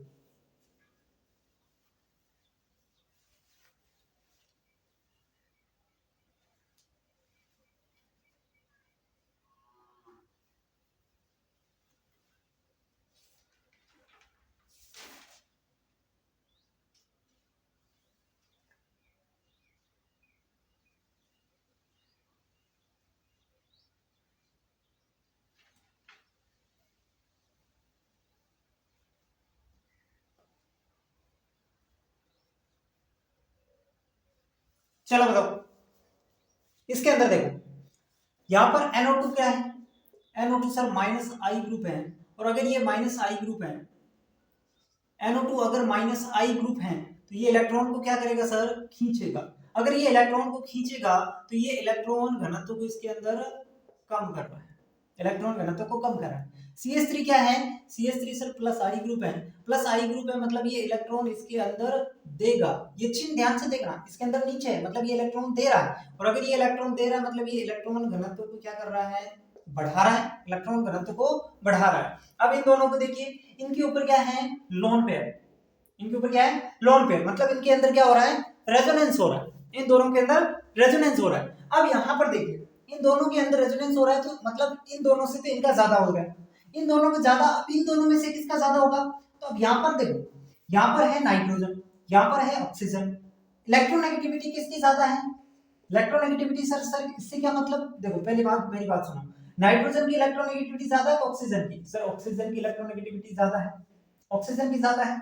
अब ध्यान से सुनो मेरी बात को, अगर ऑक्सीजन की इलेक्ट्रोनेगेटिविटी ज्यादा है, ऑक्सीजन की इलेक्ट्रोनेगेटिविटी अगर ज्यादा है तो ये इलेक्ट्रॉन ज्यादा खींचेगा। भाई जिसकी इलेक्ट्रोनेगेटिविटी ज्यादा होती है वो, इलेक्ट्रोनेगेटिविटी क्या होती है? बंद के इलेक्ट्रॉन को खींचने की क्षमता। तो जिसकी इलेक्ट्रोनेगेटिविटी ज्यादा, वो बंद के इलेक्ट्रॉन को भी ज्यादा खींचेगा, और बंद के इलेक्ट्रॉन को अगर इसने ज्यादा खींचा तो इसकी क्रियाशीलता कम हो जाएगी, क्योंकि बंद के इलेक्ट्रॉन तो इसने खींच लिए, तो रिंग में तो इलेक्ट्रॉन घनत्व तो कम पड़ गया ना, रिंग में इलेक्ट्रॉन घनत्व तो अगर कम पड़ गया तो हमारी क्रियाशीलता भी कम पड़ जाएगी। जबकि इसकी इसकी तुलना में कम है तो ये इसकी तुलना में कम खींच पाएगा, तो इसकी तुलना में इसमें रिंग में भी इलेक्ट्रॉन घनत्व ज्यादा रहेगा, तो इसके अंदर ऑर्डर ये हो जाएगा। समझ गए मेरी बात को? अब इसके अंदर देखो, इसके अंदर देखो, इलेक्ट्रोनेगेटिविटी से होगा, ये भी कैसे होगा? इलेक्ट्रोनेगेटिविटी से। इलेक्ट्रोनेगेटिविटी क्या होती है सर? फ्लोरीन सबसे ज्यादा, फिर क्लोरीन, फिर ब्रोमीन, फिर आयोडीन। यानी जब अपन ऊपर से नीचे जाते हैं इलेक्ट्रोनेगेटिविटी क्या होती है? कम होती है, इलेक्ट्रोनेगेटिविटी घटती जाती है। अगर फ्लोरीन की इलेक्ट्रोनेगेटिविटी सबसे ज्यादा है, मतलब कहने का यह है कि फ्लोरीन बंद के इलेक्ट्रॉनों को सबसे ज्यादा खींचेगा, फ्लोरीन बंद के इलेक्ट्रॉनों को सबसे ज्यादा खींचेगा, और अगर फ्लोरीन बंद के इलेक्ट्रॉन सबसे ज्यादा खींचेगा तो अंदर जो है वो इलेक्ट्रॉन घनत्व तो कम हो जाएगा। जबकि अगर मैं बात करूं आयोडीन की, तो आयोडीन की इलेक्ट्रोनेगेटिविटी सबसे कम है, सबसे कम का मतलब ये बंद के इलेक्ट्रॉन को सबसे कम खींचेगा, मतलब इसकी तुलना में इसके अंदर इलेक्ट्रॉन घनत्व है थोड़ा कम कम होगा, इसमें बहुत कम हो जाएगा इलेक्ट्रॉन घनत्व।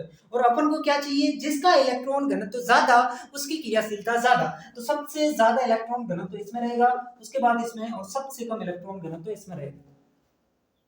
समझ में आई मेरी बात? ये अपन ने किसके आधार पर किया है? इलेक्ट्रॉन घनत्व जो है अपन ने निकाला इलेक्ट्रोनेगेटिविटी के आधार पर। कैसे निकाला? इलेक्ट्रोनेगेटिविटी के आधार पर। भाई इलेक्ट्रोनेगेटिविटी का मतलब होता है बंद के इलेक्ट्रॉनों को अपनी तरफ खींचने की क्षमता।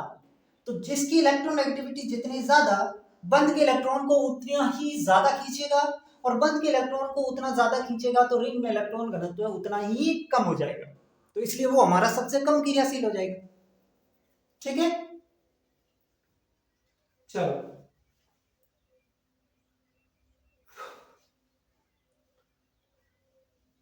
इतनी चीजें अगर आपको समझ में आई फिर अपन आगे बढ़ते हैं।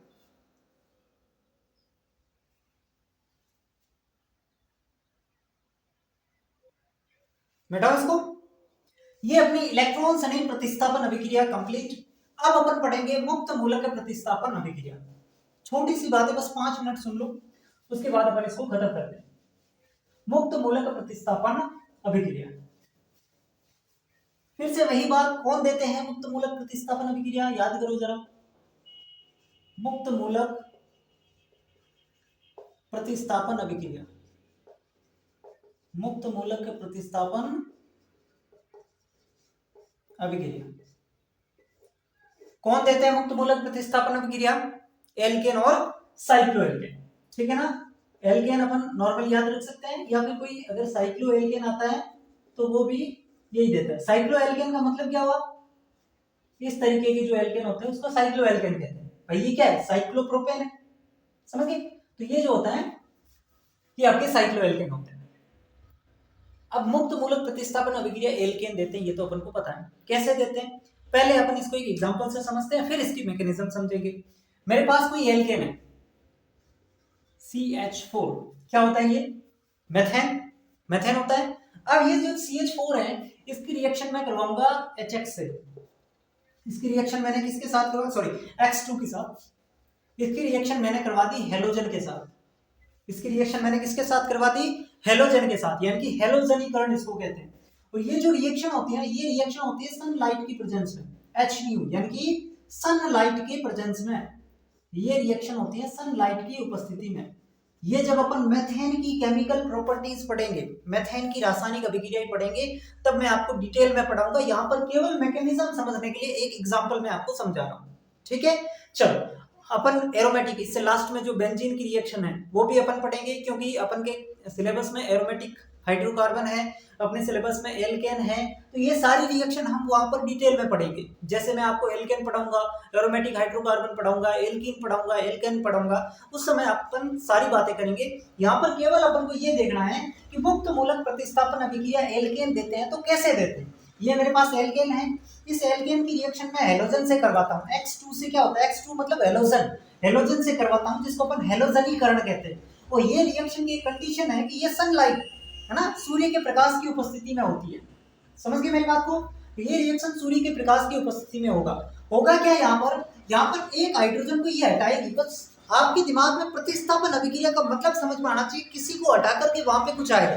प्रतिस्थापन, रिप्लेसमेंट का क्या मतलब होता है कि किसी को हटा करके वहां पर कुछ और आएगा, यही तो होता है रिप्लेसमेंट। तो यहाँ पर ये हाइड्रोजन को हटाएगा और उसकी जगह X आ जाएगा। तो CH3, एक हाइड्रोजन अपने कम कर दिया है ना, CH4 है, एक हाइड्रोजन कम कर दिया, CH3, उसकी जगह X लगा दिया। तो ये CH3X, एक हाइड्रोजन हमने यहां से हटाया ना, उसके साथ ये X आ जाएगा, ठीक है। जो हाइड्रोजन बचा है उसके साथ एक X भी तो बचा, इधर एक X तो इसके साथ आ गया और एक X हाइड्रोजन के साथ आ गया। तो इस प्रकार की जो रिएक्शन होती है उसको बोलते हैं अपन मुक्त मूलक प्रतिस्थापन अभिक्रिया, ठीक है। ये रिएक्शन बहुत आसान है, कुछ भी नहीं करना, मैं आपको समझाऊंगा, बस अभी इतना समझ लो। अब इसकी मैकेनिज्म देख ले, क्रियाविधि। तो क्रियाविधि में कुछ भी नहीं है, बहुत सिंपल है। इसके अंदर 3 स्टेप होते हैं, 3 पद होते हैं। पहला पद होता है श्रृंखला प्रारंभन पद, श्रृंखला प्रारंभन पद, चेन इनिशिएशन स्टेप। श्रृंखला प्रारंभन पद, चेन इनिशिएशन स्टेप होता क्या है? सबसे पहले जो X2 है मुक्त मूलक है, यानी कि फ्री रेडिकल बनेंगे, बाकी कुछ भी नहीं है। X2 से आपका 2X मुक्त मूलक बन जाएंगे। X2 है हमारे पास, इस X2 से सनलाइट की प्रेजेंस में 2 मुक्त मूलक यहाँ पर बन जाएंगे। फिर दूसरा स्टेप यहाँ पर आता है श्रृंखला संचरण पद, श्रृंखला संचरण पद, chain elongation step, chain elongation step. इसके अंदर क्या होगा? हमारे पास क्या है? CH4 है, CH4 है, एक मुक्त मूलक इसके साथ आएगा और यहाँ पे बन जाएगा CH3X, और यहाँ पर एक हाइड्रोजन जो है वो मुक्त मूलक बन जाता है। समझ गए मेरी बात? एक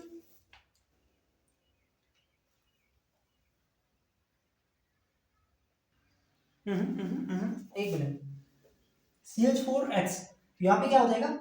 एक हाइड्रोजन इस मुक्त मूलक के साथ आ जाएगा, यानी कि CH3 अलग प्लस हाइड्रोजन के साथ X और मुक्त मूलक इस पे बन जाएगा। समझ गए मेरी बात को? CH4 यानी कि मीथेन एक मुक्त मूलक यहाँ से बना। अब ये मुक्त मूलक और हाइड्रोजन रिएक्शन करके HX बनाएंगे और यहाँ पे CH3 रह गया क्योंकि एक H इस X के साथ चला गया, तो यहाँ पर ये CH3 मुक्त मूलक हो गया। ठीक है ना?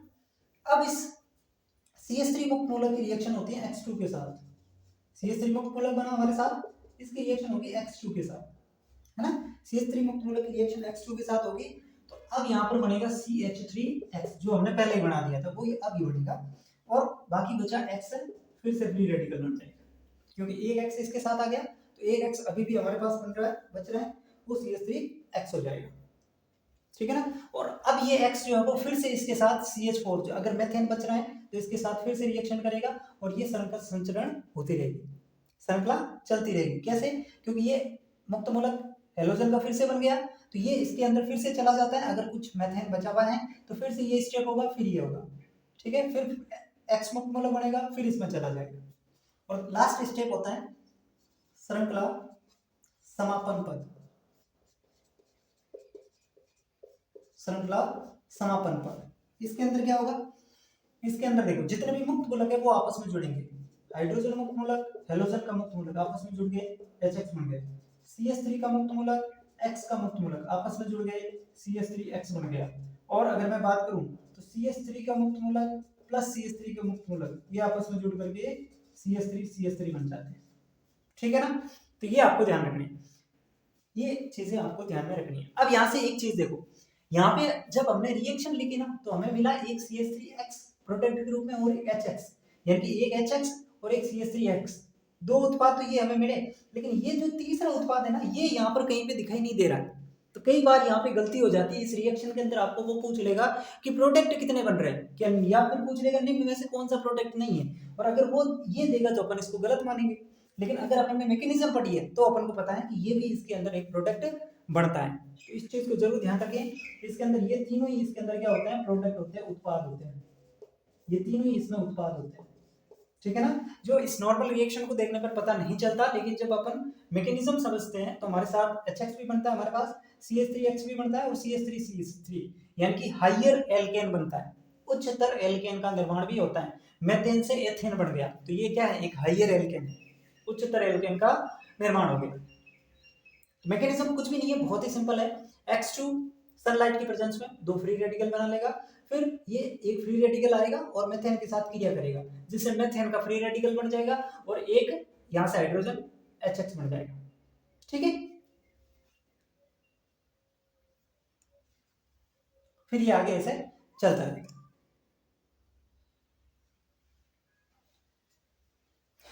इतनी चीजें लिखी। अब इसके अंदर क्रियाशीलता की अगर मैं बात करूं, बस छोटी सी बात आपको ध्यान रखनी है, चूंकि यहाँ पर मुक्त मूलक बन रहे हैं तो क्रियाशीलता किस पे डिपेंड करेगी, मुक्त मूलक के स्थायित्व पर डिपेंड करेगी। यानी कि जो भी कार्बोकेटायन फ्री रेडिकल स्टेबल बन रहा है वो मेजर प्रोडक्ट होगा या फिर उसकी क्रियाशीलता ज्यादा होगी। ठीक है? क्रियाशीलता किस पे डिपेंड करेगी, क्रियाशीलता डिपेंड करेगी मुक्त मूलक के स्थायित्व पर, स्टेबिलिटी ऑफ फ्री रेडिकल, मुक्त मूलक का स्थायित्व। ठीक है? क्रियाशीलता मुक्त मूलक के स्थायित्व पर निर्भर करेगी। कैसे करेगी, एक रिएक्शन से अपन देखते हैं इसको। जैसे कि मैंने आपको एक एग्जांपल लिया, CH3CH2CH3 क्या है ये, प्रोपेन। इसकी रिएक्शन अपन को करवानी है मुक्त मूलक। तो एल्केन की जो हेलोजनीकरण की रिएक्शन होती है वो कैसी होती है, मुक्त मूलक प्रतिस्थापन अभिक्रिया होती है। कैसे करवाएंगे, H की प्रेजेंस में, यानी कि सनलाइट की उपस्थिति में अपन को रिएक्शन करवाना है। प्रतिस्थापन अभिक्रिया यानी कि हाइड्रोजन को हटा करके क्लोरीन ऐड होगा। अब एक चीज ध्यान से सुनो मेरी बात, एक चीज ध्यान से सुनो कि देखो हाइड्रोजन ये वाला हटा करके जुड़ेगा क्लोरीन या फिर ये वाला हटा करके जुड़ेगी, पहले अपन दोनों ही लिख देते हैं। ठीक है? जैसे मैंने लिख दिया CH3 CH2 CH2 Cl, भाई CH3 था पहले, एक हाइड्रोजन को हटाया उसकी जगह क्लोरीन ऐड किया, जो हाइड्रोजन हटा वो दूसरे वाले क्लोरीन के साथ चला गया यानी कि HCl बन गया, उसको अपन नहीं लिख रहे। और दूसरा मैं इस वाले हाइड्रोजन को हटा करके क्लोरीन लगाऊं तो CH3 CH CH3 और Cl। अब देखो, अब मेरी बात सुनो, दोनों ही लिख दिया अपन ने, दोनों ही जो पॉसिबिलिटी थी उसको लिख दिया। अब यहाँ पर जो मुक्त मूलक बनेगा, यहाँ पर जो मुक्त मूलक बनेगा ये कैसा बन रहा है 1 डिग्री ना, 1 डिग्री बन रहा है। और यहाँ पे ये कैसा बन रहा है, ये सर 2 डिग्री बन रहा है। और अपन को पता है मुक्त मूलक का जो स्थायित्व होता है वो क्या होता है, सबसे ज्यादा 3 डिग्री का, उसके बाद 2 डिग्री, उसके बाद 1 डिग्री।